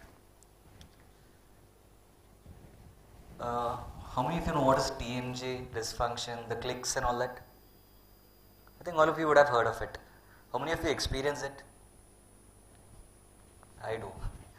Because I had to go back and read what it means and if I'm going to have long-term issues with it. Because if there is any dysfunction, I'm sure it is going to end up with something related to arthritis. So that is the reason I had to go back and read on it. I thought, hopefully I didn't crack it in the morning, so I could have got it on the mic here. So usually these clicks come in somewhere in the mornings and then it goes off. Again I get it somewhere in the evenings. So do we have a role in clicks? Yes, we do. We can have a few manipulations which can help to correct these dysfunctions. Okay, I'll not be discussing all that, but I'm just putting it forward so that we have a win-win situation. Okay, I'm not trying to boast around that we have this role, we have no. I'm just trying to increase my clientele so that people refer to us. We have a huge hospital running in, we have a huge dental college, but the referrals from oncology, referrals from dentistry is still minimal. Mostly post-op cases we get, but from the routines we do not get. So I can at least widen my clientele here, right? So we'll move on to the next slide. Did you all know we have something to do with posture? This is something we all can relate to, using the phone the whole day, forward neck, rounded shoulders, chin tucking out. Okay, this can also affect the musculature around your structures. So we work on this as well because your mouth opening and your TMJ dysfunction is also related to your posture. Okay, I didn't say that, these articles have told it. So you can go back and read on all this. So if at all you feel somewhere you can help a patient out with regards to posture and other dysfunction, please refer them to us, we'll help them out. Okay, so that is to do with movement, dysfunctions, etc. But let's stick on to what I have been told to speak on, that is electrotherapeutic modalities. Okay, so I'll be discussing on what is TENS, transcutaneous electrical nerve stimulation, interferential therapy or IFT, ultrasound therapy, laser and neuromuscular electrical stimulation. So these are a few electrotherapeutic modalities that we use in the department. Okay. So before we go to those topics, what is pain? P-A-I-N. It's an unpleasant sensation or a stimuli. It's something that we respond to. Is it more of subjective? My perception of pain is different from your perception of pain? Okay, it is subjective. Can we modulate or control pain? From your point of view, you come in with those which I am scared of and you have your local anesthesia. Okay. Is there any other way we can work on it? Yes, we have a few techniques which helps in pain modulation. We do not close the pain, we do not attend the pathology there, we just try to block the pain. But not with the blocks what you people use. We have a few electrotherapeutic modalities. So it's basically working on your pain gate mechanism. Okay. Just to summarize or to give you an input, how many of you have used Move, the cream? Okay, forget brand names, I'll stick to pain relieving gels so that I'm not controversial here. Pain relieving gels, all of you would have used. For a headache, okay. Why do you apply that? Does it relieve headache? It crosses your skull, your blood-brain barrier and then causes some relief? No, it's something called as counter irritant effect. Okay, people who play football, we have this tendency of putting iodex onto this calf muscles and then playing. Okay, what happens there? Or we have this coolant sprays what we spray on our back when we get a back pain. In the ads they show your muscles relax and all that. No, it doesn't happen that way. There's something called as counter irritant effect. That means the burning sensation is perceived in your brain and that other pain sensation is just nullified, or it's like having two irritating people in your life. The one who's more irritating will show the other person as less irritating. Okay, so it is like that. The more irritant one is going to cause trouble. Okay, so here we cause the burning sensation to be perceived. The same way we work on pain gate theory. Okay, I think you all would have studied this in physiology. Efferent pathways, hardly 5-6 years back. Efferent pathways, substantia gelatinosa, blah blah blah, those pictures. Yes or no? Okay, we work somewhere there. I'm not going to be putting that on your head again. Just a second. This is what a TENS machine looks like. Okay, you have a machine, you have 4 electrodes, usually a rubber electrodes that is placed onto the skin. You have leads or wires connecting to it and you switch on the machine. Okay, I have no issues in telling you how it functions or how to place it because these things are available on Amazon. Okay, people who have cancer pains, they can just go online, purchase it. They can, just like how I'm connecting this cordless mic, I can connect it, place it onto my skin and help in pain relief. Throughout the day I can place it. Okay, unless I have a skin irritation, there is no other side effect. Following? So this is how TENS machine works. Okay, but how does it work inside the system? So we have something called as low threshold noxious sensory receptors. Okay, if I bore you in the post-lunch session, I'll just keep it very simple. You have larger diameter fibers and C fibers or thin fibers. Okay, these 2 fibers are carrying the pain sensations to the brain. So far you with me? Okay, what I do with TENS is, I give a mechanical input or something like a vibration like sensation that is going to get carried to the brain. The other stimulus is going to get blocked. That's all. Basically this vibratory sensation is getting, the mechanical sensation that is there, that is getting carried to the brain. The other receptors or whatever is getting carried, the pain sensations are getting blocked. That's all. That is how pain modulation is done. Clear?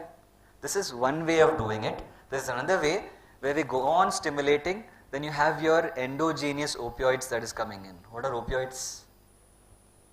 Opioids? Opium? Okay, those drugs what you take externally, they are all commercially used. What is produced within the body is called as endogenous opiates. So you have endogenous opiates that is created or produced within your body that helps in pain relief. Are you all following? So this is how TENS works. And there are many modes in TENS. It will be like a little confusing if I tell you all that, but to your basic understanding it is just electrical nerve impulses, that's all. Okay, fine. This is the IFT machine or interferential therapy. Basically, we make use of two medium frequency current to produce a low frequency effect. Fine. Something, too much of physics.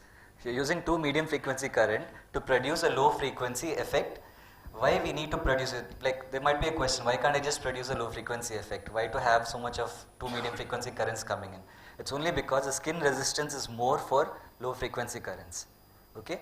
The resistance of your skin is less for medium frequency currents. So we use two medium frequency currents on the skin.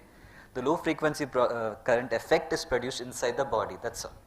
That is how IFT works. So most of the back pain cases we give IFT. If you have TMJ disorders, you can have 4 electrodes placed, and the middle part you will get the treatment effect. Okay? So that is how IFT works. Sorry. So this is how you place the electrodes onto the skin. You will have a pad. You can see this thing, clove leaf pattern down. It's like 4 electrodes are placed there. And between that you have your treatment effect. Fine. Next is ultrasound therapy. Heard of ultrasound? Ultrasonography is something we use for diagnostic purpose. In physiotherapy we have something called as therapeutic ultrasound. As in we use it for treatment purpose. Ultrasound is anything which crosses your normal hearing capacity. That is, ultrasounds are used here. How is it produced? The basic mechanism is you have something called as quartz crystals. All of you would have heard of quartz, right? You look up at your watch or your clock, you see quartz written on it. Notice? So it's like if you pass electromotive force onto it, or you produce, it produces mechanical effect. Means these crystals, if you pass some current, there is some vibration that is produced in these crystals. These vibrations in turn are used to run the clock. But here we use reverse of that, reverse piezoelectric effect. As in, the electric effect you're going to have a vibratory effect that is in turn transmitted via a plate onto the skin. So basically you have a vibration effect onto your body. There is no heating effect as such, but in simple terms, ultrasound head, you move it around a tissue, it causes ultrasound waves to be passed through, and it causes a treatment effect. Simple. Okay. So why is it used? Mostly in cases where collagen tissue extensibility is required, where you have adhesions, where you have pain, where you want to increase the circulation. These are areas where you can use ultrasound therapy. Fine. Next thing is laser.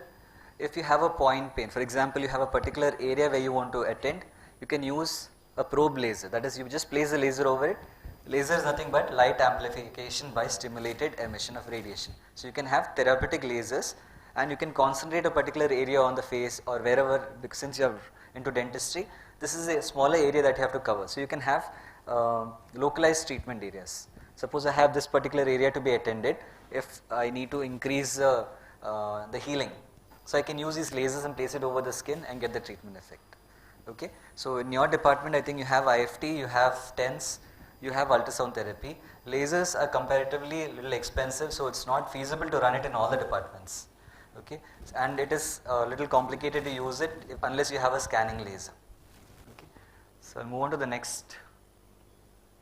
This is how it looks when you're placing it onto the skin. You have multiple layers of tissues that is affected, and accordingly you can manage them. Next one is NMES, that is neuromuscular electrical stimulation. So basically, when heard of Bell's palsy conditions, I have to stick around the face. So wherever there is paralysis, wherever there is weakness, we make use of electrical stimulation to initiate, at least initiate the contraction. Not that it is only for paralysis, we do use it for other cases. For example, if you are coming to us post ACL or some surgery, we have automatic inhibition of the muscles. So if you want to initiate contraction of those muscles, we use electrical stimulation. So I can use it for the facial muscles, I can use it for the trunk muscles, wherever you need to use it for the neck. I can just place these electrodes onto it, I can system it and have contractions. That's all. Fine. So that's all for electrotherapeutics. So if any questions regarding this, if you people have, you can let me know, or else we'll move on to the practical sessions. Any questions?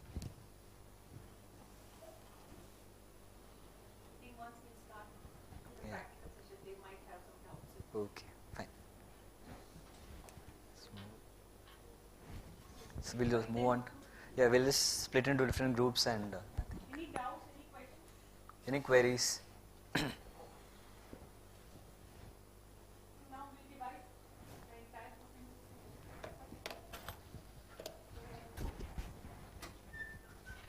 This. No, we'll keep one machine on this table, one machine on the other table. Okay. This, yeah. But a chair is also. Chair is enough. Huh? One after one. Hmm? One after one. What you do is, more people are more Christians will come late. Others can train and we will show them later. Ours, because the second year and third year will come. Okay. Yeah, they can just see that. Okay. From little bit, one, two, like that, like that. Can have it. Or we can place on the chair also and do it. Yeah. You get a chair done. We'll show first manual.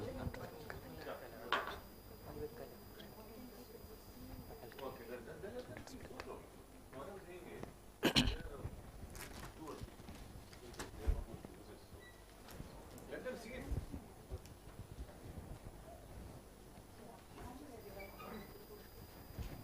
But one in front and one in back, we are going to do it.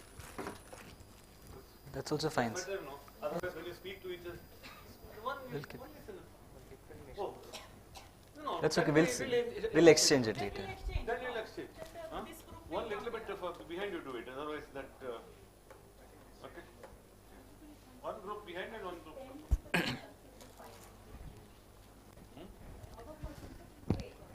One? No.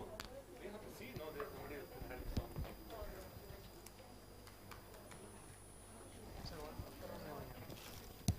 Connections. One after one. One group and It'll take time. Same and separate.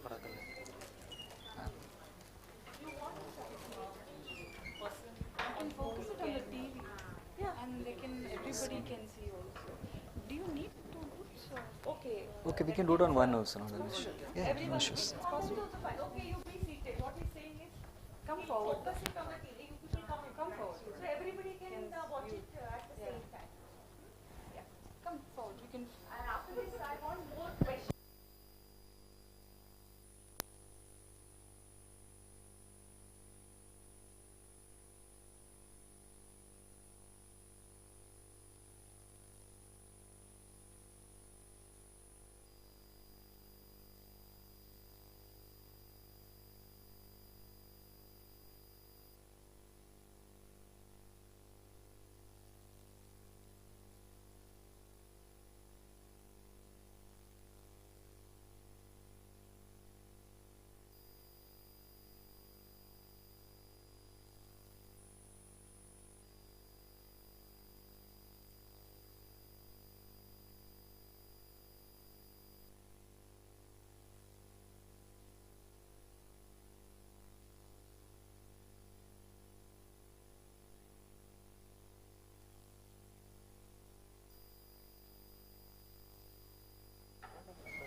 You can speak.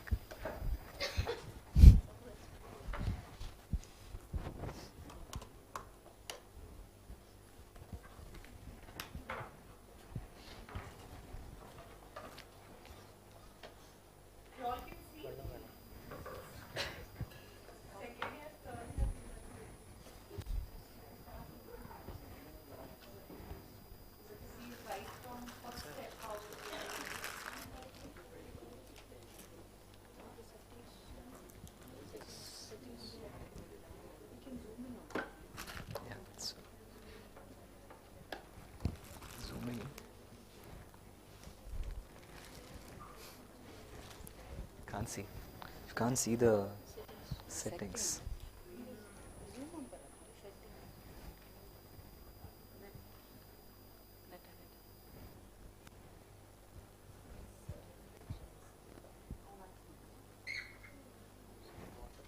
Okay, whatever is seen on the screen, I'll just orally tell you people, is that fine? Okay, so this is the ultrasound machine. Okay, just like I said, it makes use of therapeutic ultrasound to target the tissues. Okay. In this we have different modes. You have to set the timing, you have to set the frequency, you have to set the watts per centimeter. That is the power, amount of power that is needed to be applied onto the tissues. So for each tissue or each structure we have different levels, or the intensity is supposed to be modulated. Okay. So usually 1 megahertz is for the deeper tissues and 3 megahertz is for the superficial tissues. Okay, that's how we usually document. So the most common conditions where we apply them, if we are applying it in pulsed mode, it is for a smaller area, and there are a few do's and don'ts. So I'll start with the do's and don'ts rather than how or different conditions are being applied. So there is something called as cavitation effects, micro massage. Okay, there are a lot of things. I think one batch of people have studied that now. Right? Which batch is it? Third years. I think one set of people, I think that is being explained in which batch is it? It's not done. No, not now. I'm talking about in class. Some seminar. Yeah, that seminar was discussed.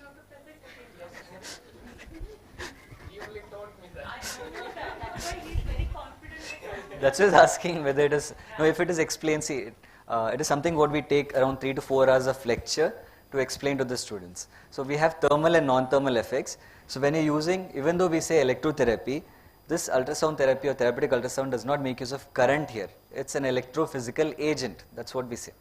Okay. Basically, we make use of vibratory effects in order to get your treatment effect. Okay. So a few do's and don'ts. What will happen is if you apply it over a bone or a hard surface, there's direct deflection. If I use this ultrasound head, just like you would have seen, at least some of you would have experienced ultrasound, diagnostic ultrasound. They apply gel and only then after that they do this. Why do they think they apply a gel? For a proper conduction, okay. That is a few things what we say. Usually it gets over, again he puts gel, he applies. What is the make of the gel? Usually it's 99% water. It's just made into an aqueous form, that's all. It is like a gel form, but it's 99.9% of water. The thing over here, the difference with diagnostic, the one compared to a therapeutic ultrasound head is, you will have 100% deflection if you do not use a gel. As in, if I switch on the machine, increase the intensity without gel and placing it over a particular tissue, you will have 100% reflection. You will end up spoiling the ultrasound head. So you should always apply the gel onto the ultrasound head, place it onto the skin or the tissue. Only after that just spread out the gel whatever is there, only then increase the intensity. Because any increase in intensity will cause 100% reflection, because air is a proper 100% reflector of ultrasound waves. So that is the first step. Whenever you are treating using ultrasound, you have to make use of an ultrasound gel. If a person is allergic to the gel, they can use other aqueous forms like a moisturizer, something that is the person is less sensitive. Okay, so that is how you apply ultrasound gel. Don'ts is never apply it over a bone. For example, this olecranon process, mentum, somewhere we keep applying it, what will happen is you will start getting pain. Okay, it is because it is getting deflected against, or it is getting reflected against the bone. So you keep doing it for 5 to 10 minutes, you start getting a pain. Okay, so the reason for that is because it causes, as it passes through, usually the muscles and the other structures absorb it as it passes through. But the bones, you get a deflection. Okay, so there are researches currently done on this to evaluate fractures, because it causes micro movements. So there is a research currently being done. What they do is they place this right over a place where they suspect a fracture, and they keep increasing the intensity. Slowly it causes micro movements over there, and the pain shoots up. So you can suspect a fracture there. So that is how ultrasound works. The different conditions where you use ultrasound is, suppose you have a back pain. Back pain could be of many reasons, but if there is muscle guarding or muscle spasm there, I can go for a continuous mode of ultrasound. Fine. If I want to attend a particular area where there is a pressure sore or a wound or an ulcer, I want to improve the circulation to that particular area, I can treat around the area so that circulation is improving. Okay, so there I can have a pulsed mode or a continuous mode according to my preference. Suppose I have inflammatory responses. Heard of itis, tendinitis, supraspinatus tendinitis, bicipital tendinitis. There are a lot of things where you have tennis elbow. Okay, this common extensor origin is the trouble here. So all these places ultrasound helps, as in to reduce or enhance the inflammatory response. Basically, we don't reduce the inflammatory phase, we enhance the phase so that it gets healed faster. Following? Basically, we are just not going to heal that tissue. We just speed up the process in which it is getting damaged. That's all. So that you can heal it better. Following? So that is how we work on ultrasound. Any doubts now? Any clarifications?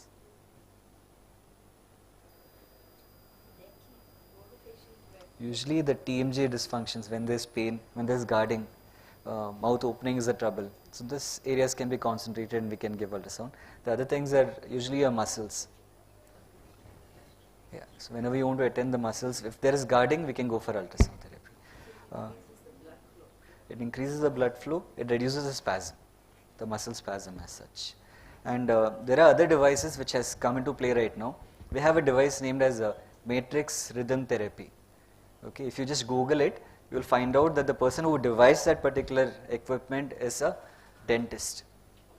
He's an orthodontic surgeon. Okay, so he wanted Ulrich Rendall or something is his name. ULRICH RANDOLL. He's a German. He's a dentist. He's an orthodontic surgeon. Okay, so he couldn't go and target the deeper tissues. So he devised something where there are waveforms that is produced, so that the deeper tissues could be attended or addressed to. So if you just Google it, you'll get it.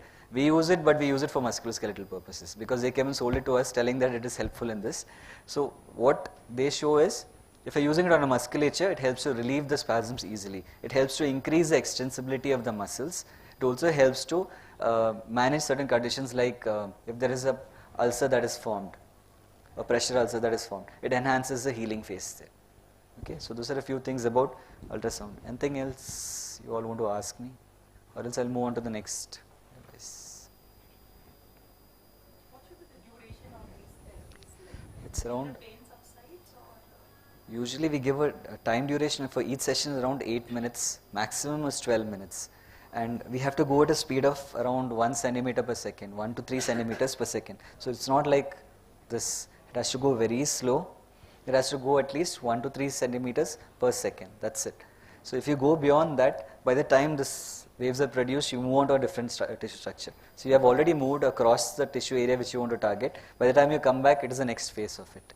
So it's always better you go for 1 to 3 centimeters maximum per second. And there are different ways it is done. You have a figure of 8. You can do it in semicircles or concentric semicircles. This is one circle. Within that, another circle that is formed. So you go very slow and concentric semicircles. So if you come to the department, you'll see usually the ankle cases they come, or people come with knee pains and all. So we go with ultrasound.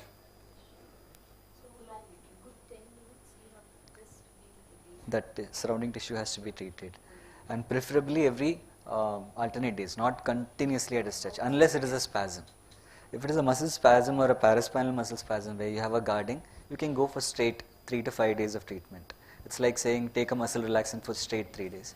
You can go for it. But if it's a pain that you're addressing, once in 2 days is preferable. Sometimes along with gel, they will use anti-inflammatory gel also. Yes. Like So yeah. So that is called as phonophoresis. Along with the gel, like these gels, we use something called as diclogels, your painkillers and all. We use them, okay, and then we place it over the tissue. What supposedly happens is phonophoresis. That is, they say it enhances the absorption of these medications, but it's still under research. It's not proven. It's more a superficial effect that is there. It doesn't actually cause. But there are drugs which has a iontophoresis effect. It goes through the tissues. So, but those drugs are not readily available all over India. What we use, the normal pain gels, do not have the same role. It is just spreading it over the particular tissue area. That's all.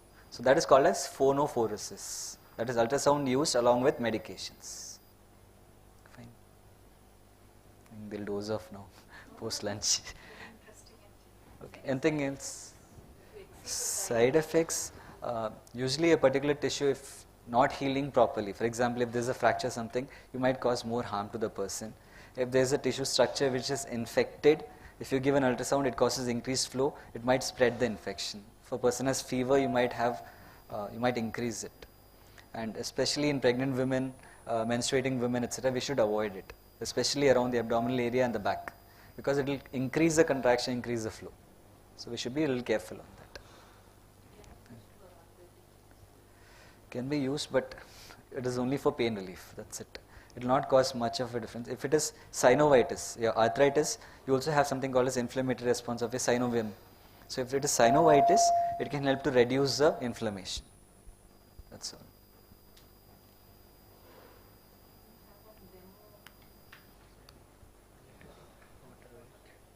You can check. Yeah, usually how we check the equipment's functioning is either we strap it and we put water over it, or else you can just hold it like this, put water over it and increase the intensity. You will have, it will just spray off.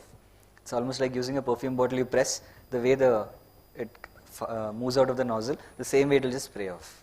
So that is the effect it has inside your tissue as well. Okay. Anybody wants to experience it?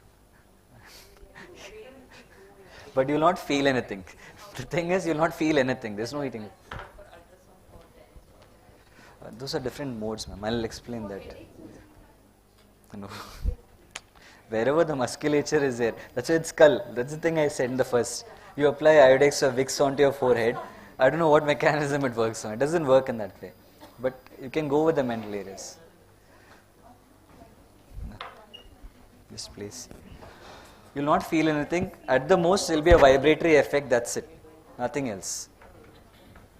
I think it's better you keep one more machine and one person can explain because. Okay. Then I'll move this there. And, yeah. I feel This this one. is just like a lecture only again. Unless and until we go and see and all those things, let it be like a practical demo. Physiotherapy. Arrange that machine also, no? On that IFT. from one more.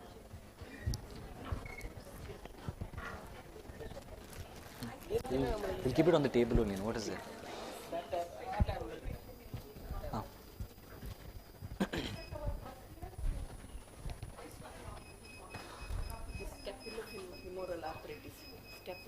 Patellofemoral. Patellofemoral.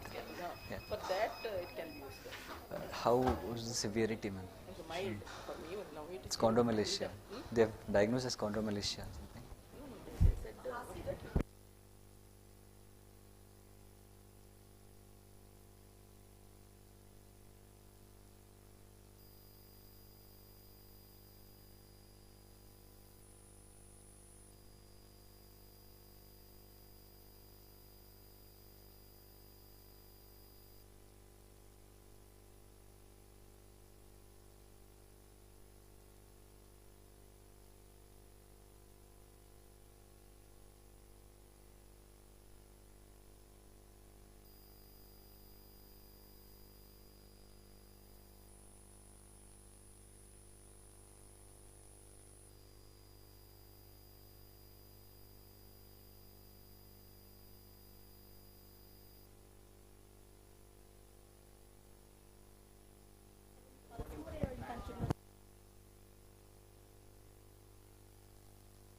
Explain. Huh? That I have to explain.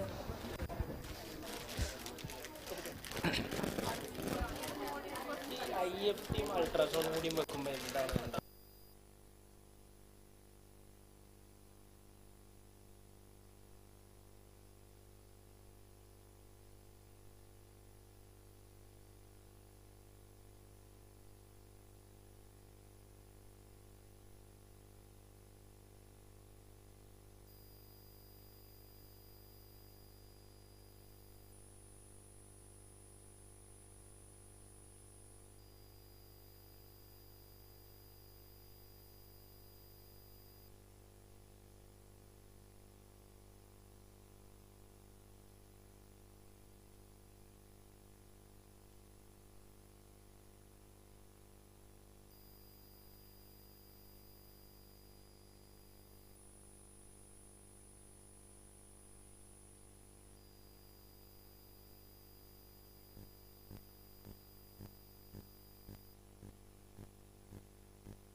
question. IFT will be little careful. IFT I'm careful. Like TENS we can give. TENS has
Very intense.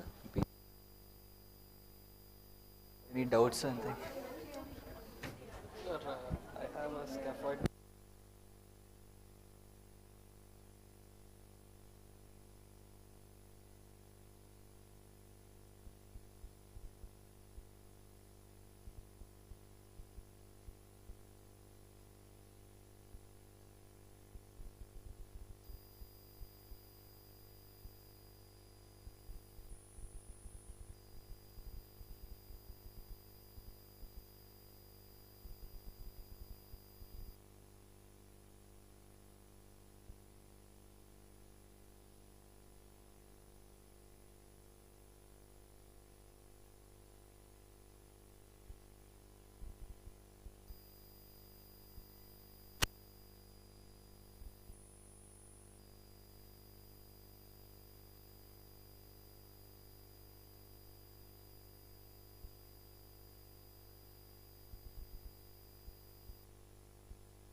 Okay, hope you all understood how it functions.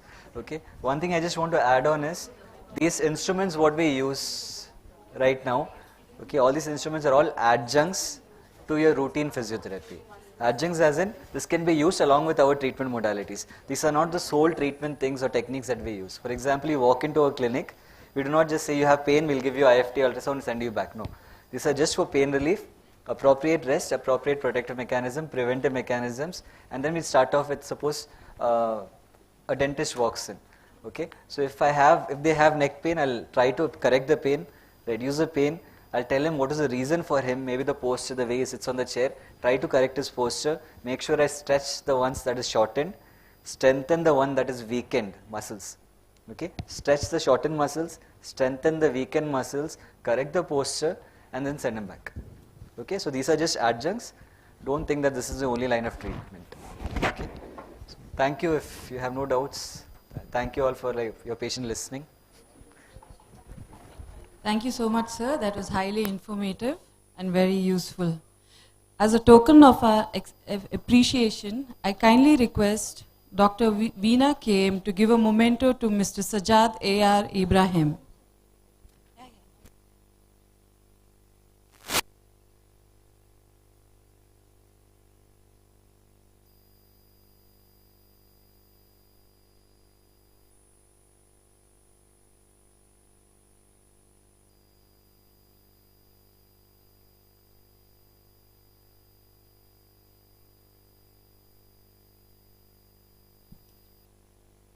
Thank you, everybody. That concludes our program for today. The e-certificates will be mailed to you all. First, the feedback form will be emailed to you all. Kindly fill that, and then automatically the e-certificate will be generated. It will be emailed to you all by next week. Thank you.